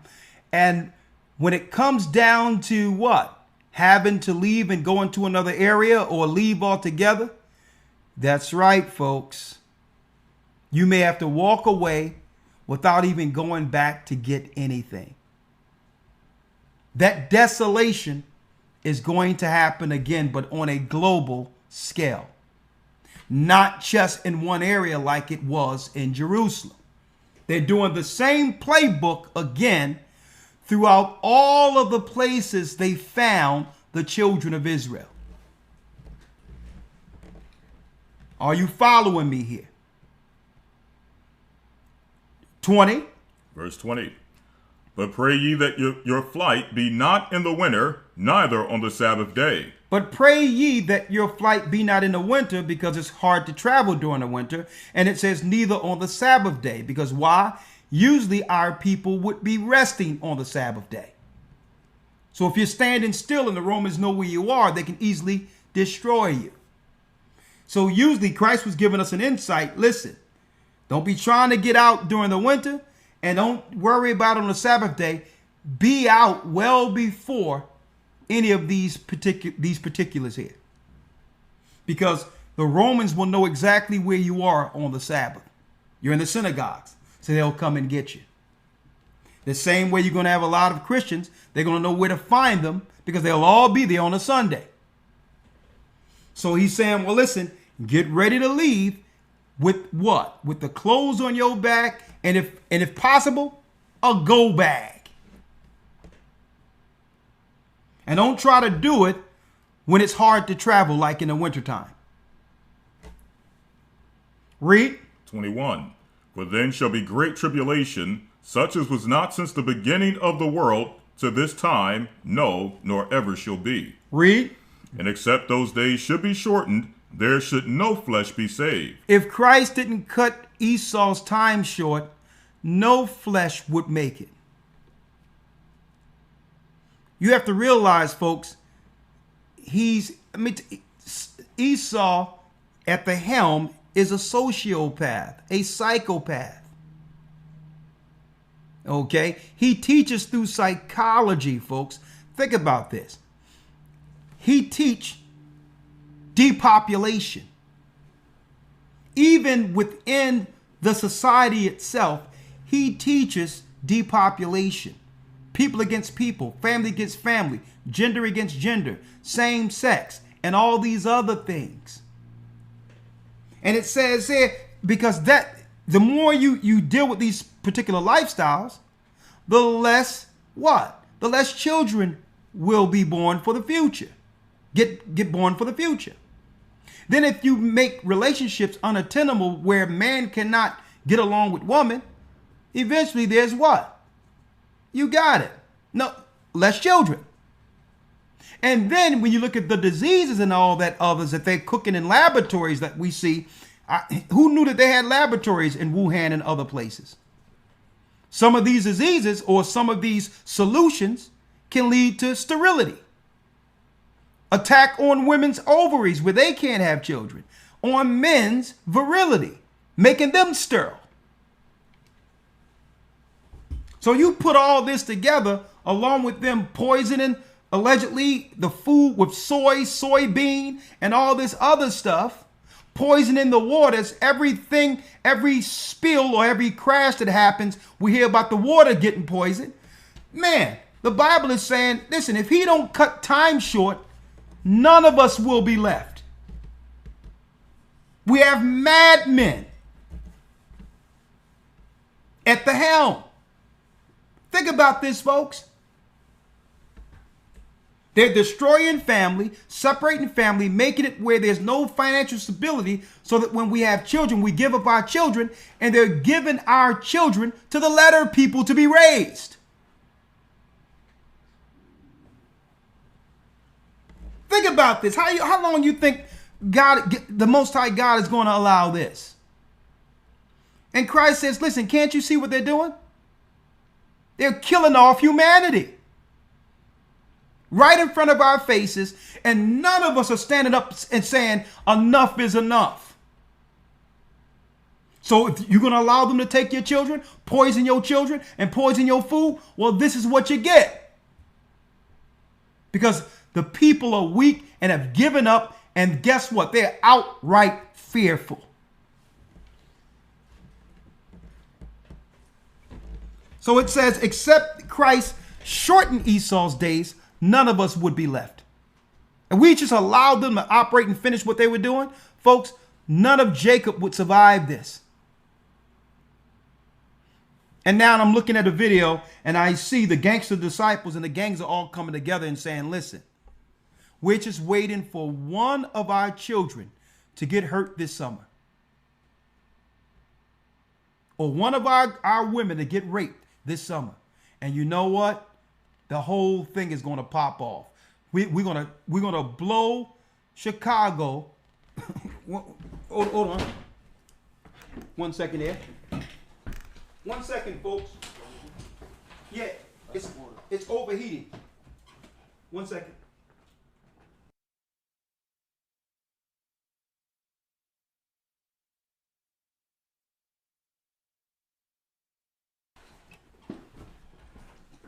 Excuse me, the camera keep overheating. That's what it is. This particular camera is overheating, so. Right? So he says, listen, they're going to make it pop over there in Chicago if one of their children get hurt by these so-called illegals. And you know what? The government want that.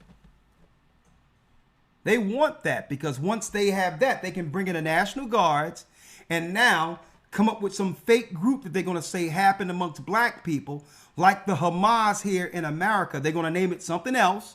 And then they're going to be able to come after our people under the clouds of that particular group and wipe them out. Wipe our people out. Right? Mm-hmm. Read on. 22. And except those days should be shortened, there should no flesh be saved. Read. But for the elect's sake, those days shall be shortened. But for the elect's sake, for our sake, Christ is going to shorten that time, brothers and sisters. Read. 23. Then if any man shall say unto you, Lo, here is Christ, or there, believe it not. See that? Many false prophets shall come into the world, like it said earlier in those precepts. The false prophets would be saying what? Christ is here. Christ is there. That's a false prophet. Read. For there, verse 24, for there shall arise false Christ and false prophets, and shall show great signs and wonders, and so much that if it were possible, they shall deceive the very elect. And they're going to be coming with what? Deception to a degree that if you believe them, what? It they says, shall deceive the very elect. If you didn't know Christ, you would be deceived unless you were chosen to see exactly the end times according to Christ's words. So if it was possible, the very elect would be deceived. But it's showing right here that if you are of the very elect, it's impossible. But these guys are going to become with so much trickery. Folks, I'm going to tell you right now. Their trickery is so on point. Deceptively. If we didn't have the truth, we would actually believe it. If we didn't know what Christ was saying here in totality. No. We understand, folks, that we're going to be as pilgrims on this earth. We're going to have to what? Use our assets and all of that and parlay them into other things so that when something is no longer viable to live here, we'll be able to be someplace else and live. And we'll be like that until the wilderness. We'll be like that until the wilderness, folks. So even with us planning, making food, getting land for refuge temporarily and all that, we're doing it with the mindset that one day we'll walk away from it because we prepared something else that can give us some time to preserve time up until the coming of our Lord and Savior. Anything we receive, we know it's temporal, to be utilized for the next stage before Christ returns. That's how you plan. 25. Verse 25. Behold, I have told you before. Wherefore, if they shall say unto you, Behold, he is in the desert, go not forth. Someone say, yeah, come on to the desert. Christ is over there. This is where Christ's going to pick us up at. No. Read. Behold, he is in the secret chamber. Man, I know exactly where Christ is going to be. I know exactly where we can go. No. Why? Why you don't believe it not? Because when Christ returns, every eye shall see. So I don't know what secret sauce you think you on that I know with this one place. No. Where Christ is going to be. No. Because when Christ returns, every eye shall see him. Read. Behold, he is in the secret chambers, believe it not. Believe it not. For as the lightning cometh out of the east. And I'm going to tell you. And I'm going to show you, brothers and sisters, the super simpletons up in this world. You would have grown men with family following an unhinged woman into other countries. I need y'all to think about that. You would have grown men following a woman. That's how crazy it is right now. Where we find nothing like that anywhere in Scripture. Anywhere in the Bible can you find a woman in some type of leadership leading men towards them.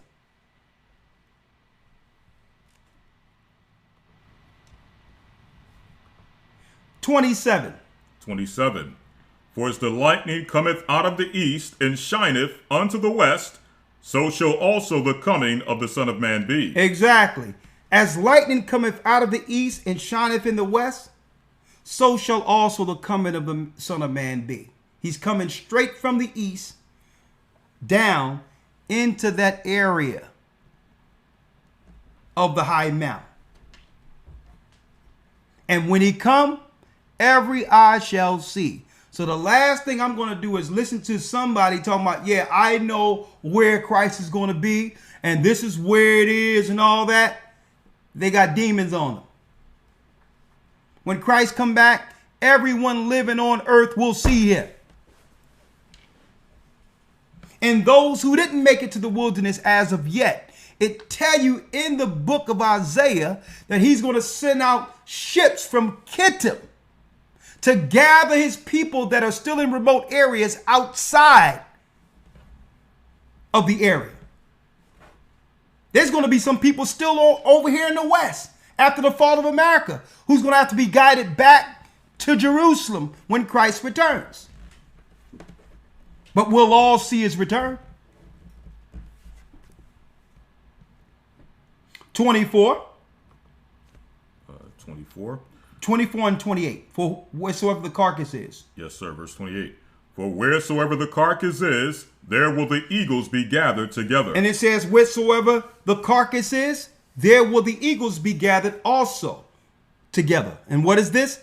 The valley of Jehoshaphat, where all the nations are coming together in the Middle East for the final war to be what? Birds' food upon the coming of Christ. So they're all in the Middle East. They think they're there for oil. No, they're there so that all the armies of the earth can be utterly destroyed. So there'll be no army to rival Christ upon his return, folks, or to set up again and put the earth in fear. All of the UN armies, China and all that is in Africa and all these areas in the Middle East to become birds' food. 29, let's read it. 24, 29. Immediately after the tribulation of those days shall the sun be darkened, and the moon shall not give her light. Come on, hold on. And the stars shall fall from heaven. Come on, hold on. And the powers of the heavens shall be shaken. Come on, hold on, 1 second. 1 second. We're almost done.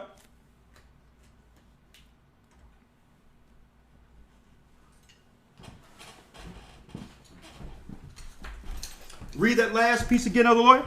24 and 29. Yep. Immediately after the tribulation of those days shall the sun be darkened, and the moon shall not give her light, and the stars shall fall from heaven, and the powers of the heavens shall be shaken. And the powers of heaven shall be shaken. So when Christ returns, all of the stars, the moon, the sun, they'll all turn into their original angelic form to follow the only light back into the earth. That's what this is talking about, folks. All the luminaries that were created in the beginning must take their original angelic shape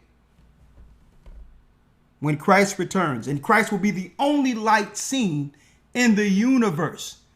It's going to be total darkness, dense darkness, then boom, light. And the whole world will know Christ has returned. 30. And then shall appear the sign of the Son of Man in heaven, and then shall all the tribes of the earth mourn. Why would they mourn? Everyone and their mothers are claiming they're waiting for Christ to return. Why are the tribes of the earth mourning? Because why? They received rulership for a time under Satan. There will be no Chinese president, Russian president, American president, African presidents. No. Every nation must bow and give their crown. That's why they're mourning, because now it's their time to serve. You're not calling no shots in this kingdom. Every nation, every race of people, when Christ returns, will have an ambassador from Israel to govern them. There will be no Chinese ambassador in leadership. There will be no East Indian president. There will be no Iraqi president. There will be no Egyptian president. The only ambassadors for every nation will be our people, God's people. And the law will reign over the earth. God's law will reign over the earth. So this is why the tribes of the earth will mourn, because their rulership over God's people, Jacob, has come to an end.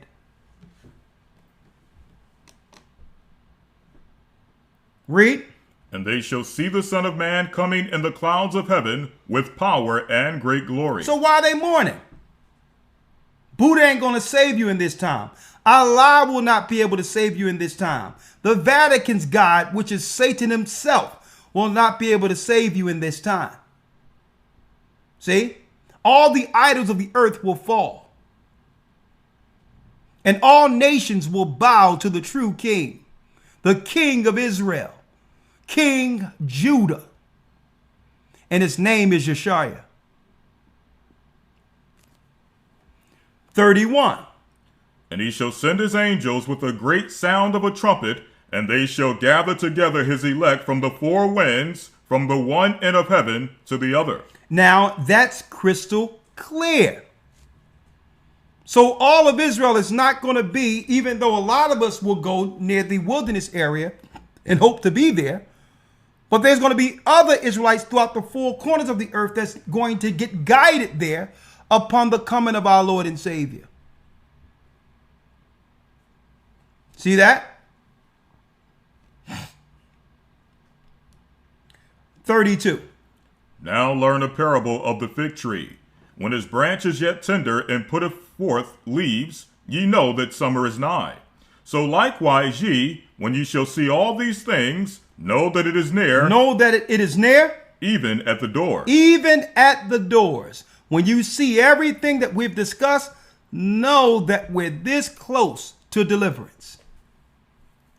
See, and this is why the world have gone mad.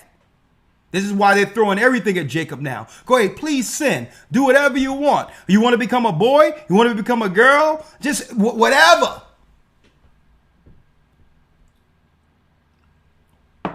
Let's get the whole world high. Molly, Percocet, Molly. Let's get everybody on everything. Drug dispensaries and marijuana dispensaries, psychedelics. He's just throwing everything at the wall because why? His time is up, folks, and they're just snatching souls at this point. Aim towards Jacob. Jacob indulging in sin and indulging in the evil pharmacy. They're just throwing everything. Men, women, go get on some apps. Be whatever you want. This guy with this woman with this man. No marriage is undefiled. Just they throwing everything at us now. Because why? Because they know they have a short time. So at this point, Satan is just snatching as many souls that will go to hell with him.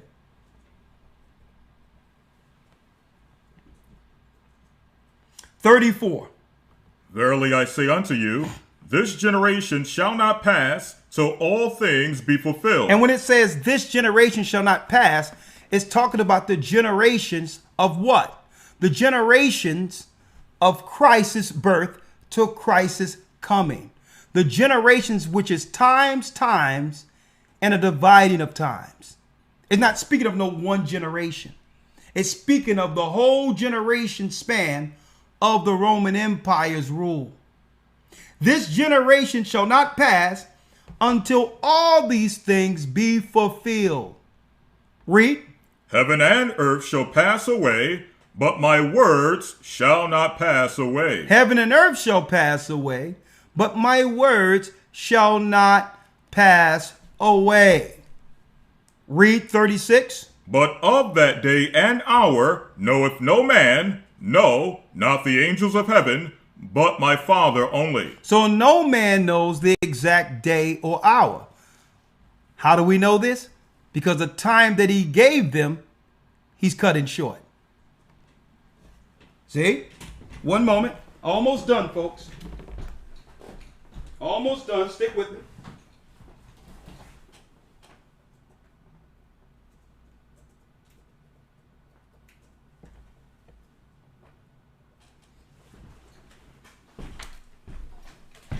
Almost done.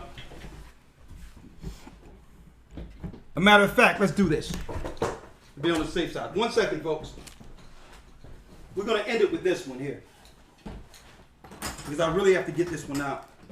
1 second.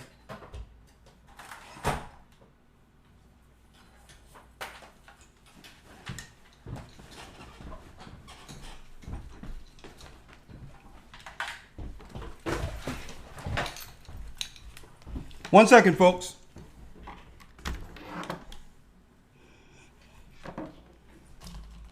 Hold that.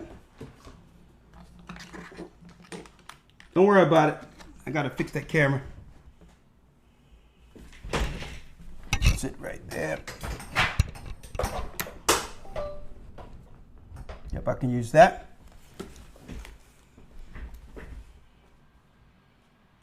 There we go.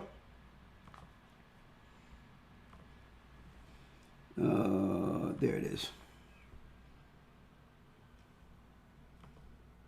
That's it right there. Ready, the lawyer? Sir. All right.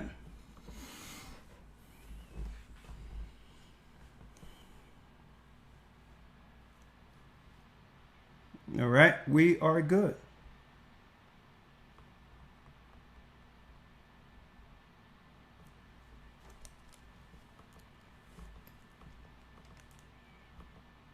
Here we go. All right, other lawyer, go ahead. 26. 36, but of that day and hour?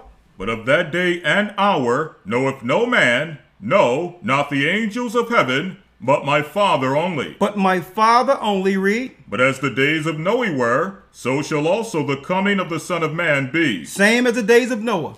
Read.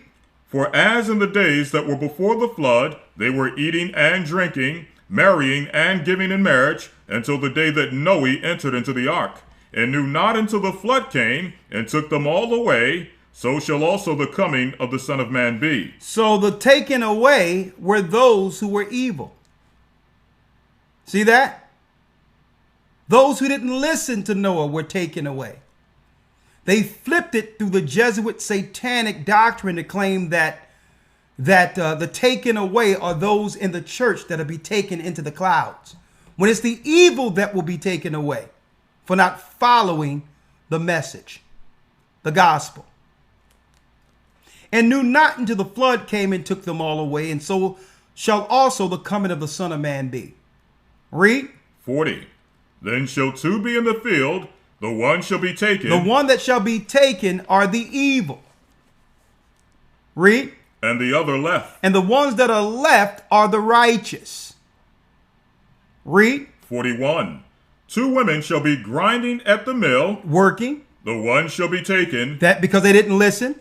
And the other left. The ones that are left are the righteous. Read. 42. Watch therefore, for ye know not what hour your Lord doth come. Watch ye therefore, for ye know not what hour your Lord doeth come. Now, in preparation for this, right?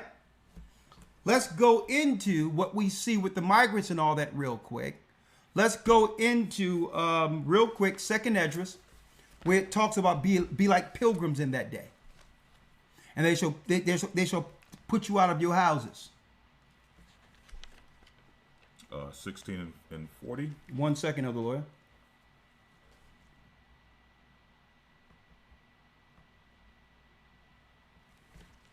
Yep, let's go. All right, 2nd Ezra 16 and 40. 2nd Esdras, let's get it real quick.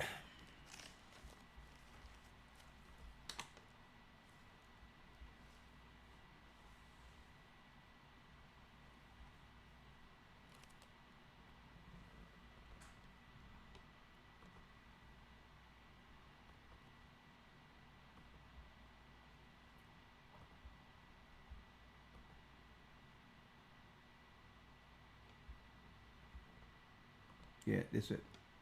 All right, 2nd Esdras 16.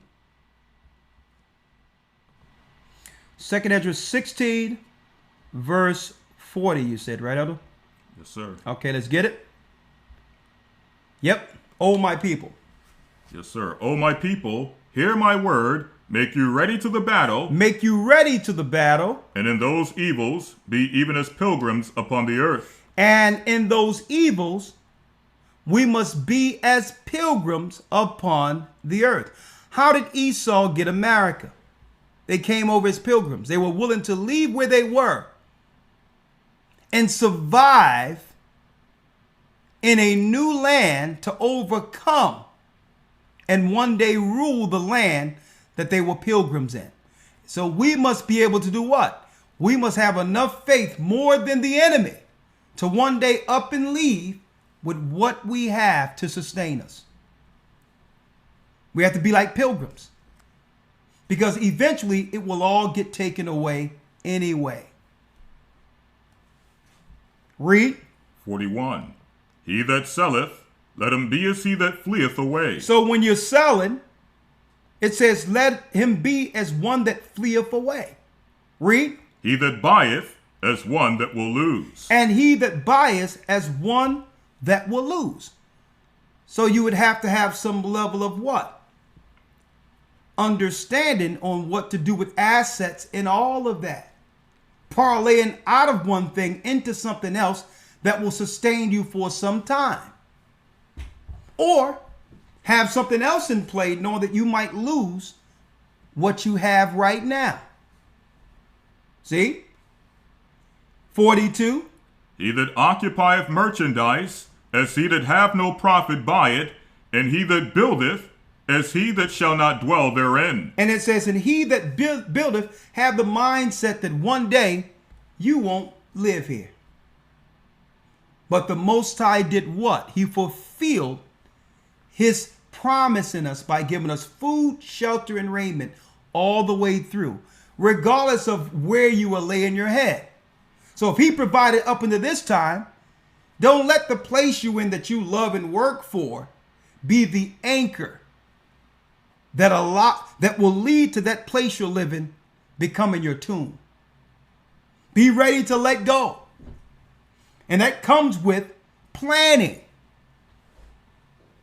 and being moved by the Spirit when it's time to go. Be ready to go. And another thing, don't let anyone pressure you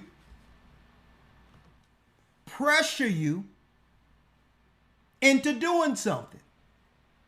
Operate in the Spirit. Don't let anyone try to pressure you into doing something, because usually they're trying to tell you to sell what you got so that they can get your money. Oh, I can help you with the whole thing. I bet you can. So let nobody try to pressure you. That's why even when we traveled the country and went places and set up in all other areas and churches and all that, this is why we were never over anyone's finances, ever. We didn't want to be involved in anything that you were dealing with like that. Okay? So you'll have these people overseas saying, I got the hookup.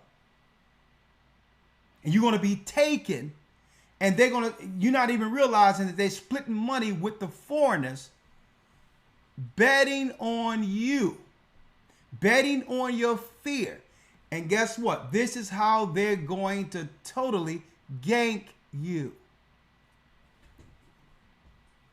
That's why even overseas, like, nah, I'm not responsible for none of your finances. A man is over your house. That's your husband, your wife. That's your family. I don't got nothing to do with your living expenses. None of that. Okay? That's your business, your money. People will never tell you. They'll tell you, people have never given us anything. When we traveled the earth, 2009, 2010, they'll tell you, people have never given us anything, because we don't want to have that responsibility on us. You're responsible for your home. So watch these people are talking about, yeah, I know I got a hookup over here. I can make sure you have a place. I can make sure, folks, these are con games. And at the end, you're going to regret it. The same way.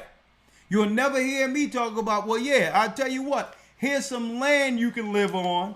Come and break me off what you got, and you can live on this land. That's utterly ridiculous. When it all breaks down and we all agree what we got, put it all in a pot for all together so that we can survive that week or going forward, that's something different.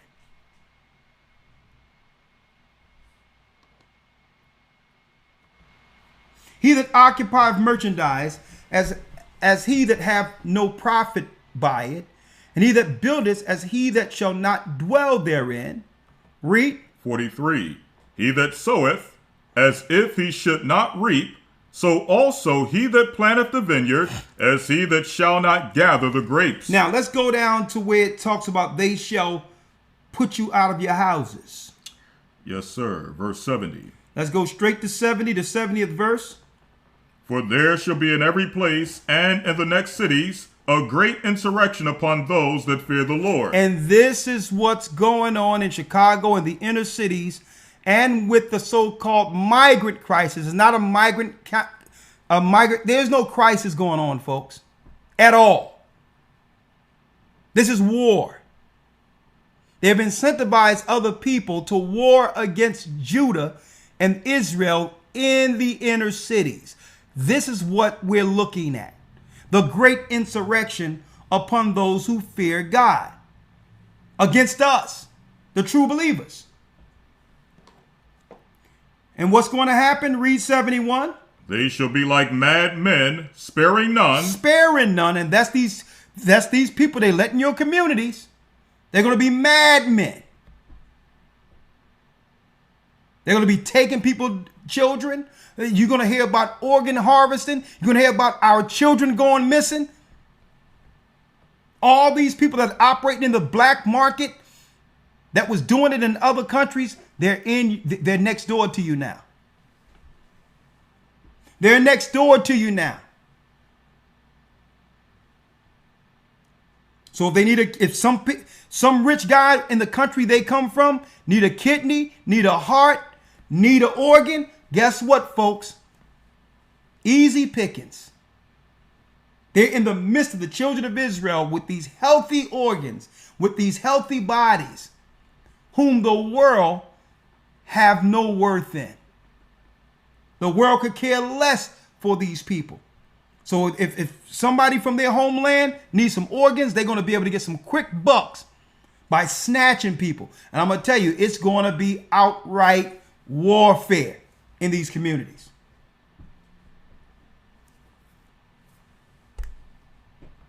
They shall be like madmen, sparing none, but still be spoiling and destroying those that fear the Lord.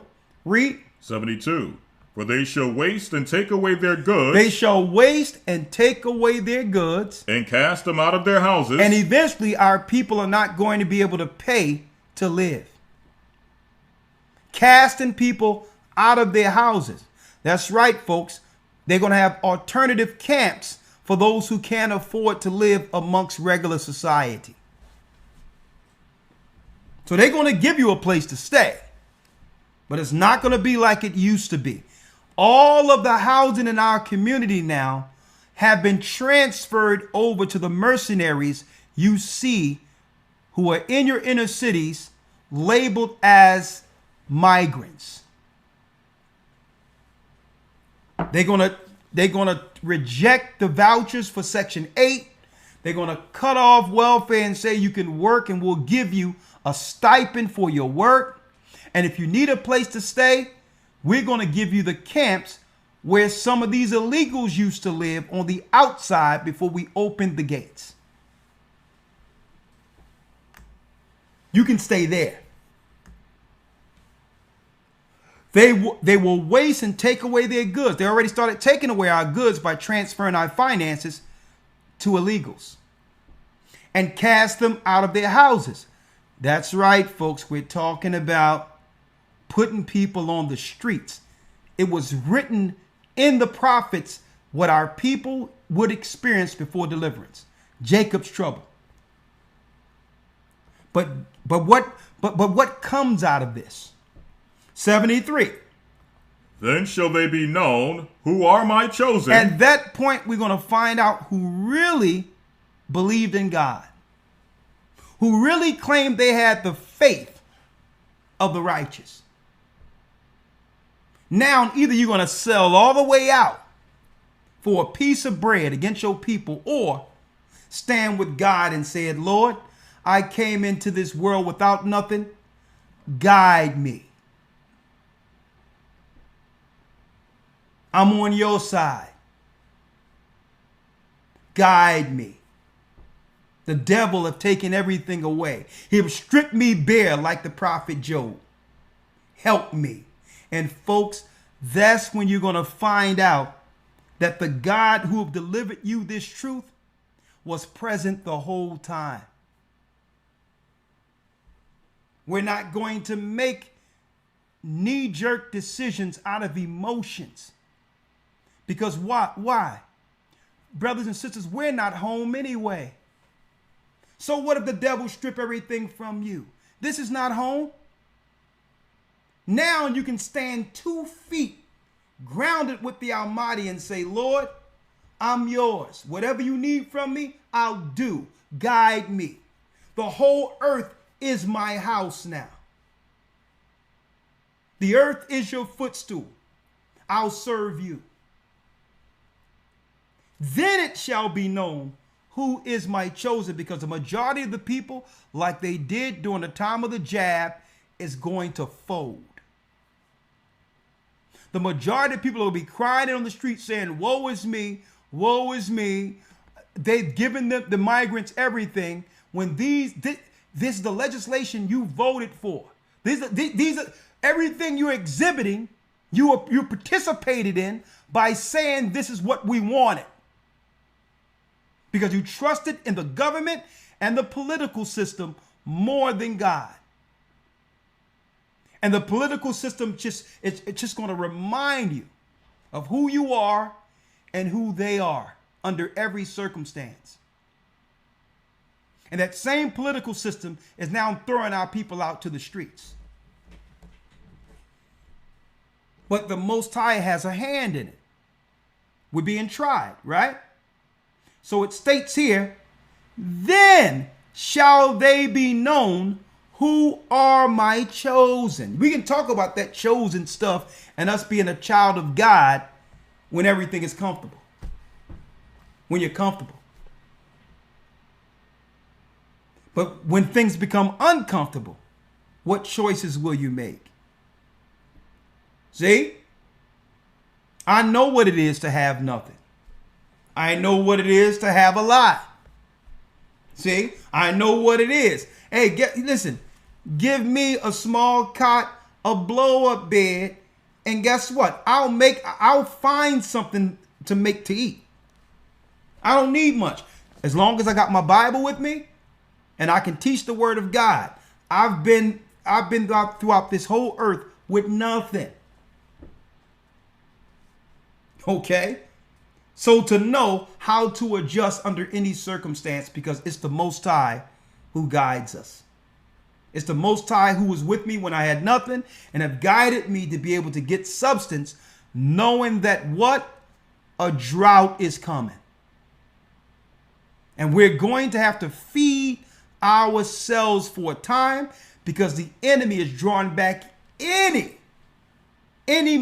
finances that's aimed towards helping God's people. So it's on us now.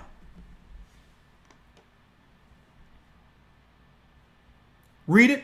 And they shall what? And they shall be tried as gold in the fire. They shall be tried as gold in the fire. See? See, gold, when we buy gold, when you see people buy gold, it's all shining. That's not how gold looks initially. When our people be panning the gold, you can hardly tell the difference between gold and a rock, really, until you see a little shine in it. But then they put that gold in the fire, and what happens? All the infirmities and soil burns out of it, and the gold begins to shine as liquid, separated particles from the bad stuff.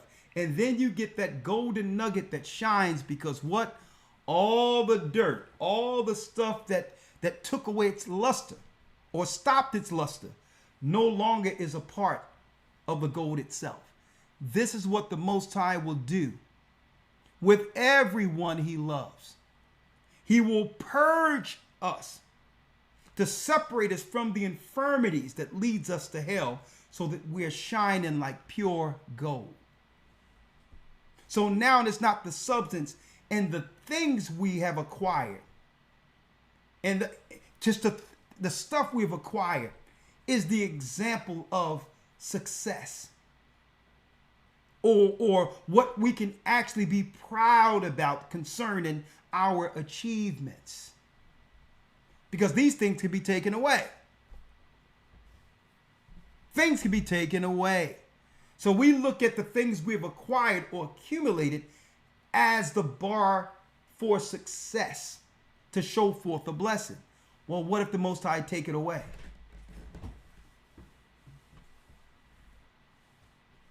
See?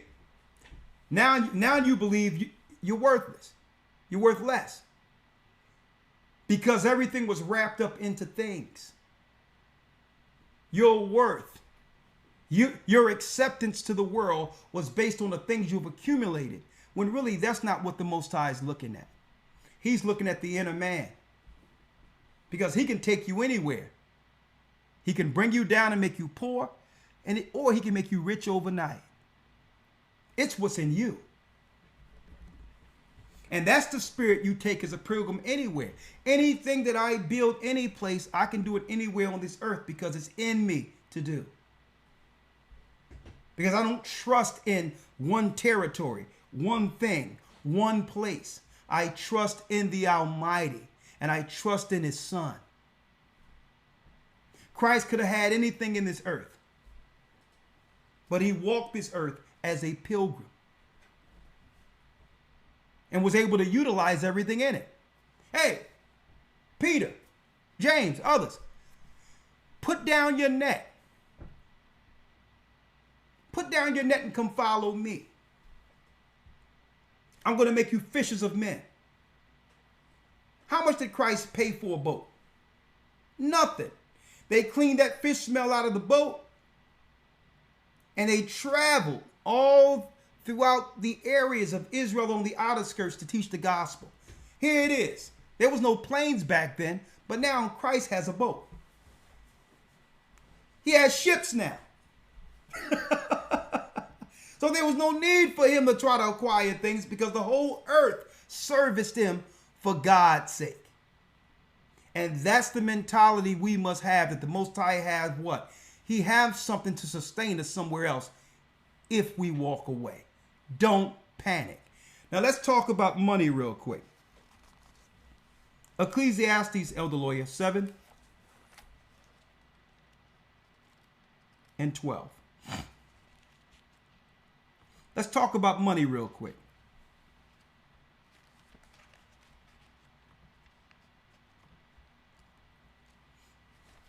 Ecclesiastes 7 and 12. Let's read that. Ecclesiastes 7 and 12. Yeah, read it. For wisdom is a defense. Wisdom is a defense. See, that's our defense system. See? Wisdom. Wisdom lets us know not to listen to anything the enemy tells us. That the enemy isn't telling us anything for our benefit. So the wisdom tells me to defend myself, my body, my health alive. I must not listen to the deceivers. They use fear as a way of trapping us.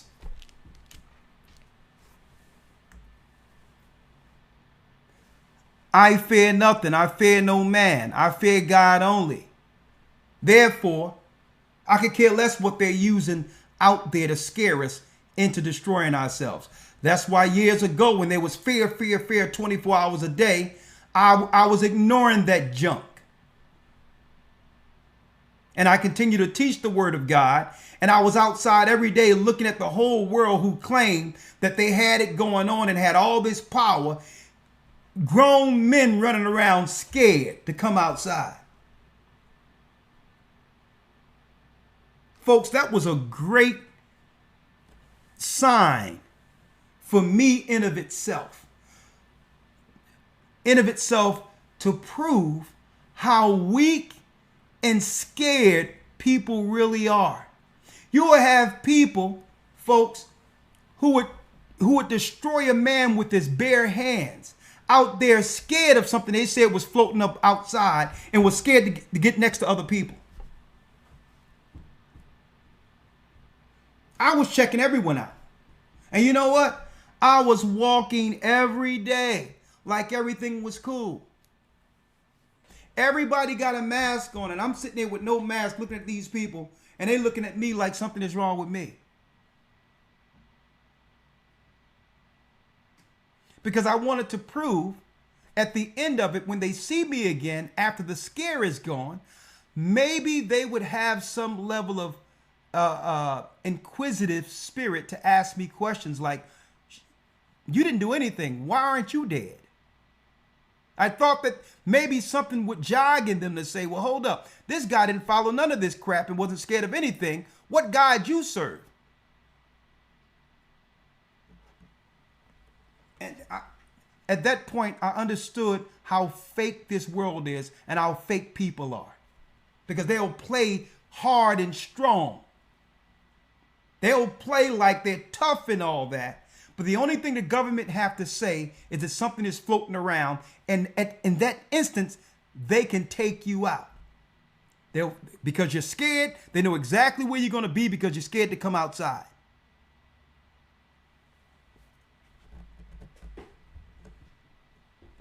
See? Wisdom is a defense.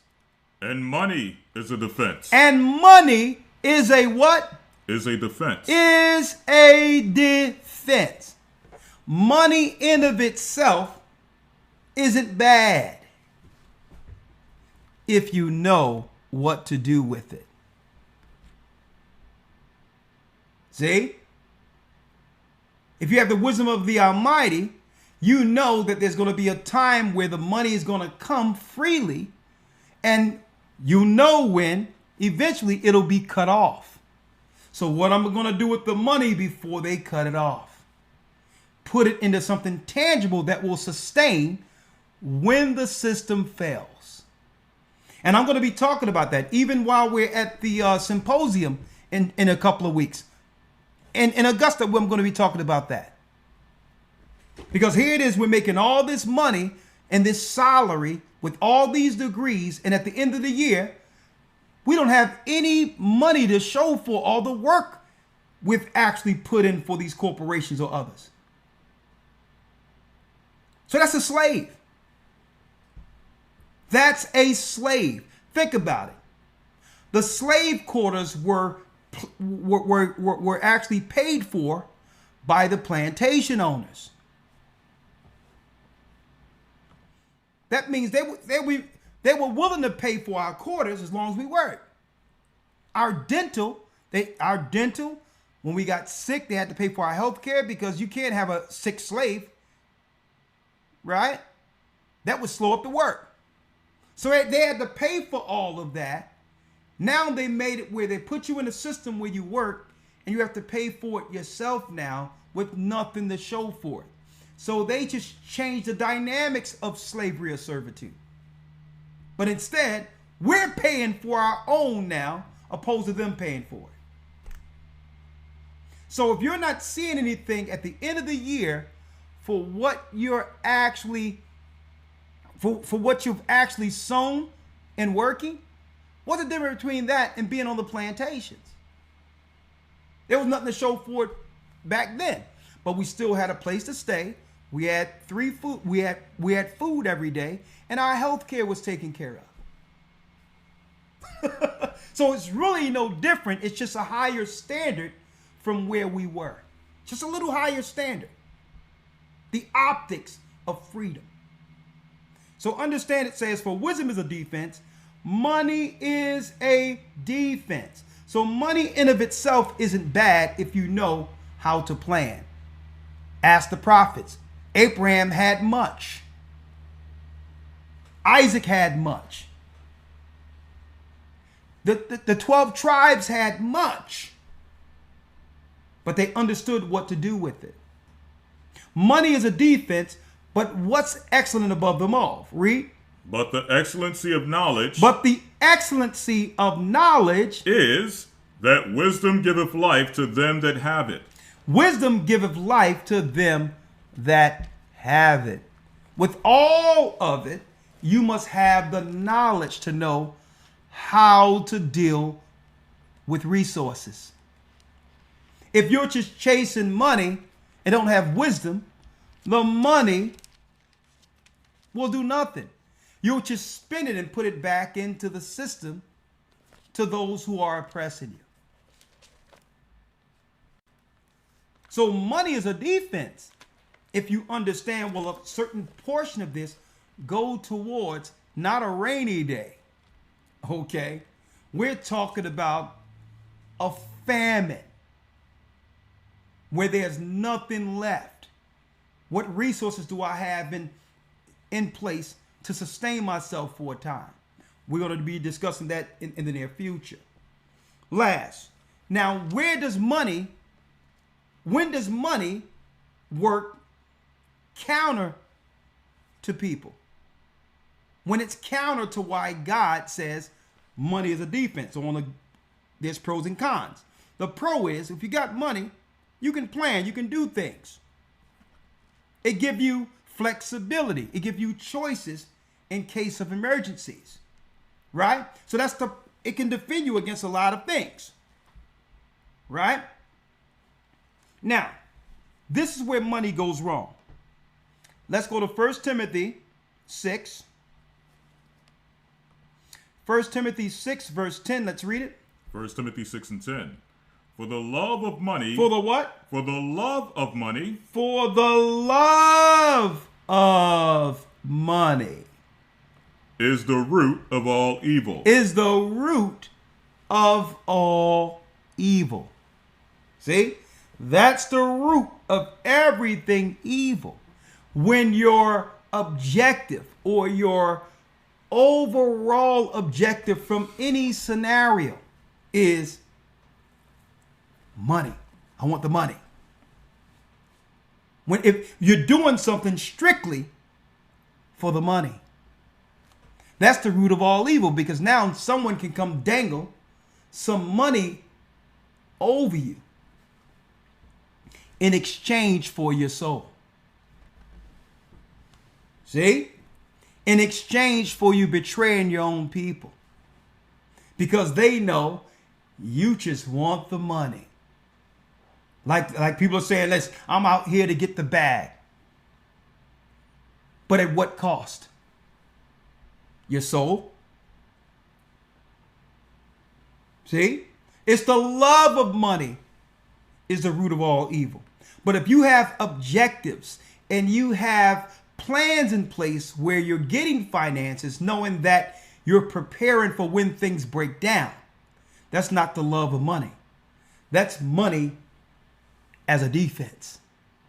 Y'all see the difference? So if you're doing something and it's strictly to maximize profit, because you want to make more money and let me take this money and make more money, then no, that's the love of money. That means at any time, Satan can use that for an exchange for something. Y'all got that? I want y'all to understand the difference.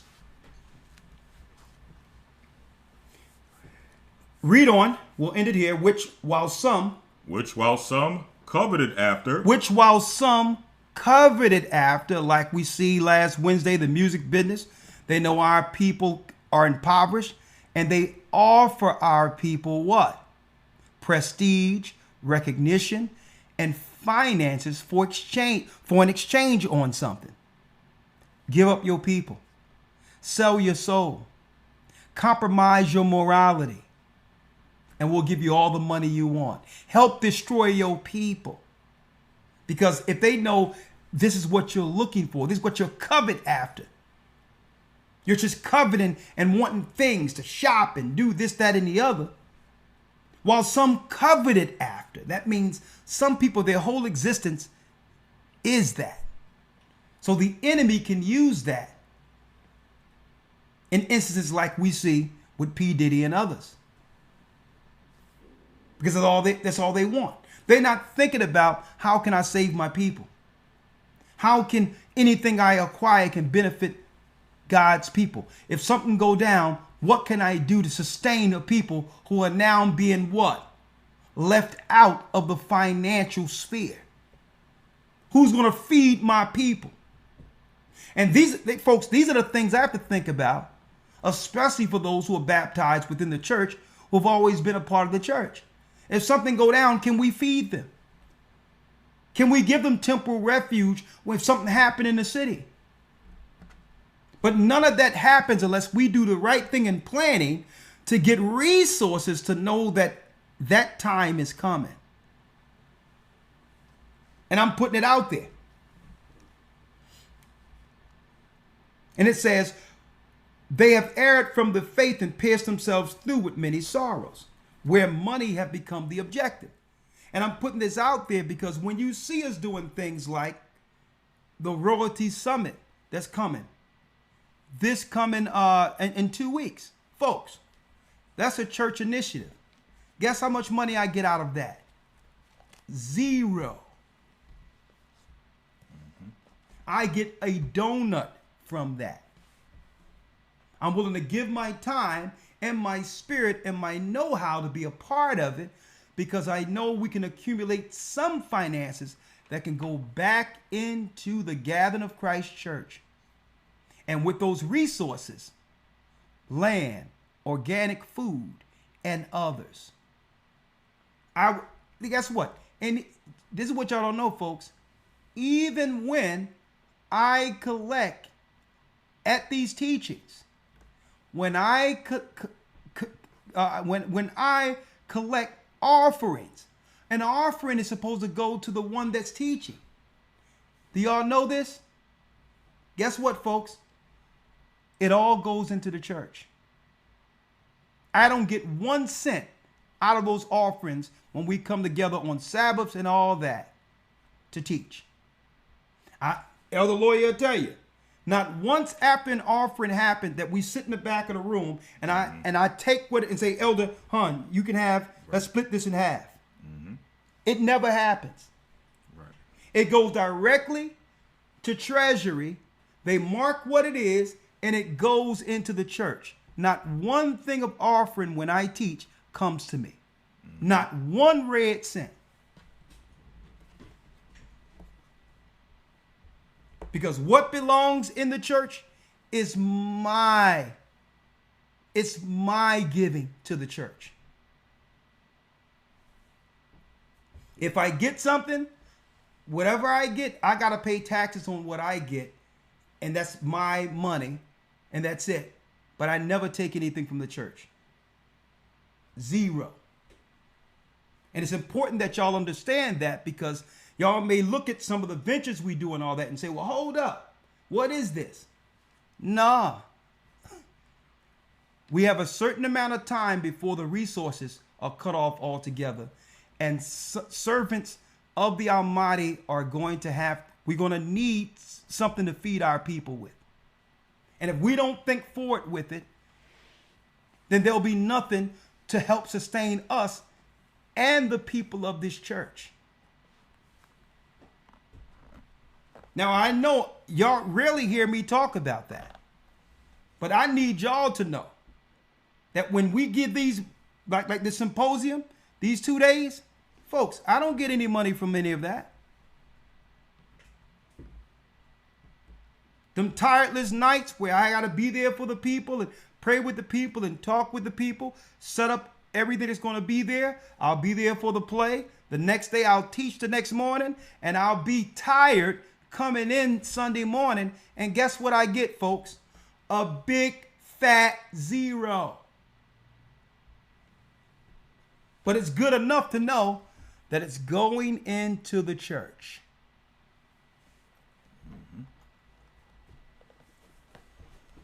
So I need y'all to know that.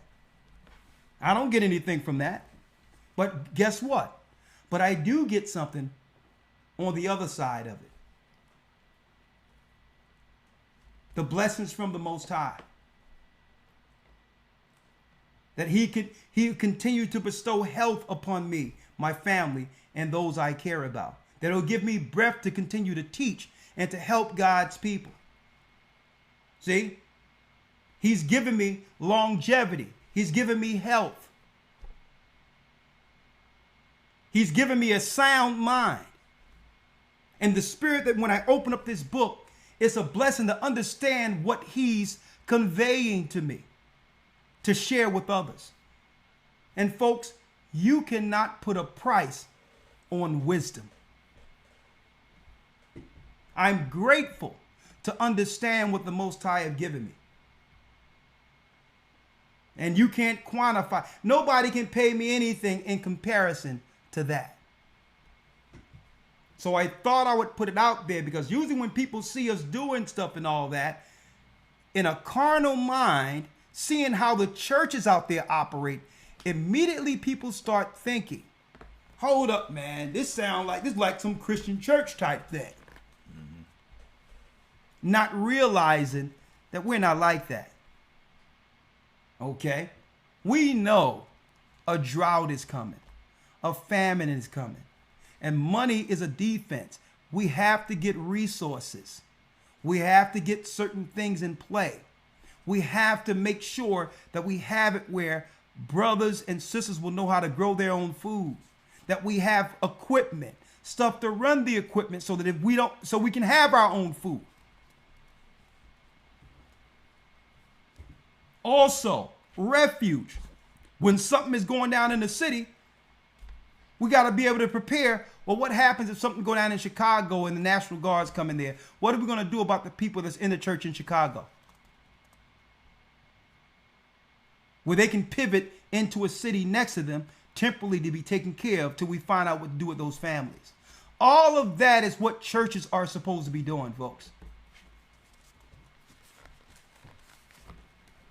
Now, I'll say this.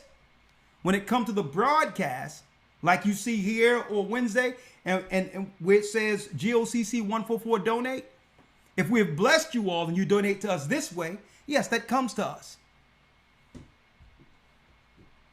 A just weight for a just measure. See? But I need y'all to know, when we do these big events like this, I, and Elder Lawyer will tell you, we gets absolutely nothing. Zero. And unless somebody go to our website and pick, okay, I want to send this to Elder Ricard Shiar or Elder Lawyer, and specific and name it that's what you want to do, that's the only way we'll get it.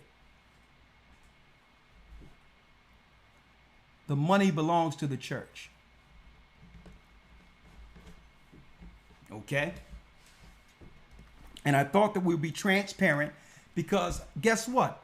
As the more we bless and grow and teach this truth, we know as a byproduct, blessings come with it. But we had to put what? We had to put checks and balances in place to where no one can claim that the Gathering of Christ Church is spending people's money. No, I spend my money. But the church money belongs to the church. Right. You know, so that's how you have to do it. Okay? I spend my money. I'm supposed to spend my money. Okay? Anything I work for, or just wait for, just measure, I can spend my money. But I can't spend the church's money. Okay? So when we do these things, when I'm at Passover, folks, and all that money be given for donations and all that, folks, it's labeled. The accountant labels everything, and it's put away. Mm-hmm. And it goes into if we have to set up a church somewhere or whatever the case is in a new location. We have the money for it. If people are suffering or whatever the case is, when people sometimes, unfortunately, the Most High take a few of our members, guess what? We got to be there to help in bereavements and all these others. So I'm being honest with y'all, so y'all straight out, so that there's no speculation out there, because you have an evildoer on the sidelines looking at, man, look at what they doing. Then you have them really, the pocket watchers. They'll be sitting there counting how many heads in the audience. Okay, where my calculator at? Money is a defense. Okay? With that, shalom. Get ready, folks. We're in for a serious summer. Watch your children. We're living in the end of days. See you tomorrow at the Academy. Shalom. Shalom. I opened up the book and see that the apple of your eye included me, and through the tribulation I know I must stand.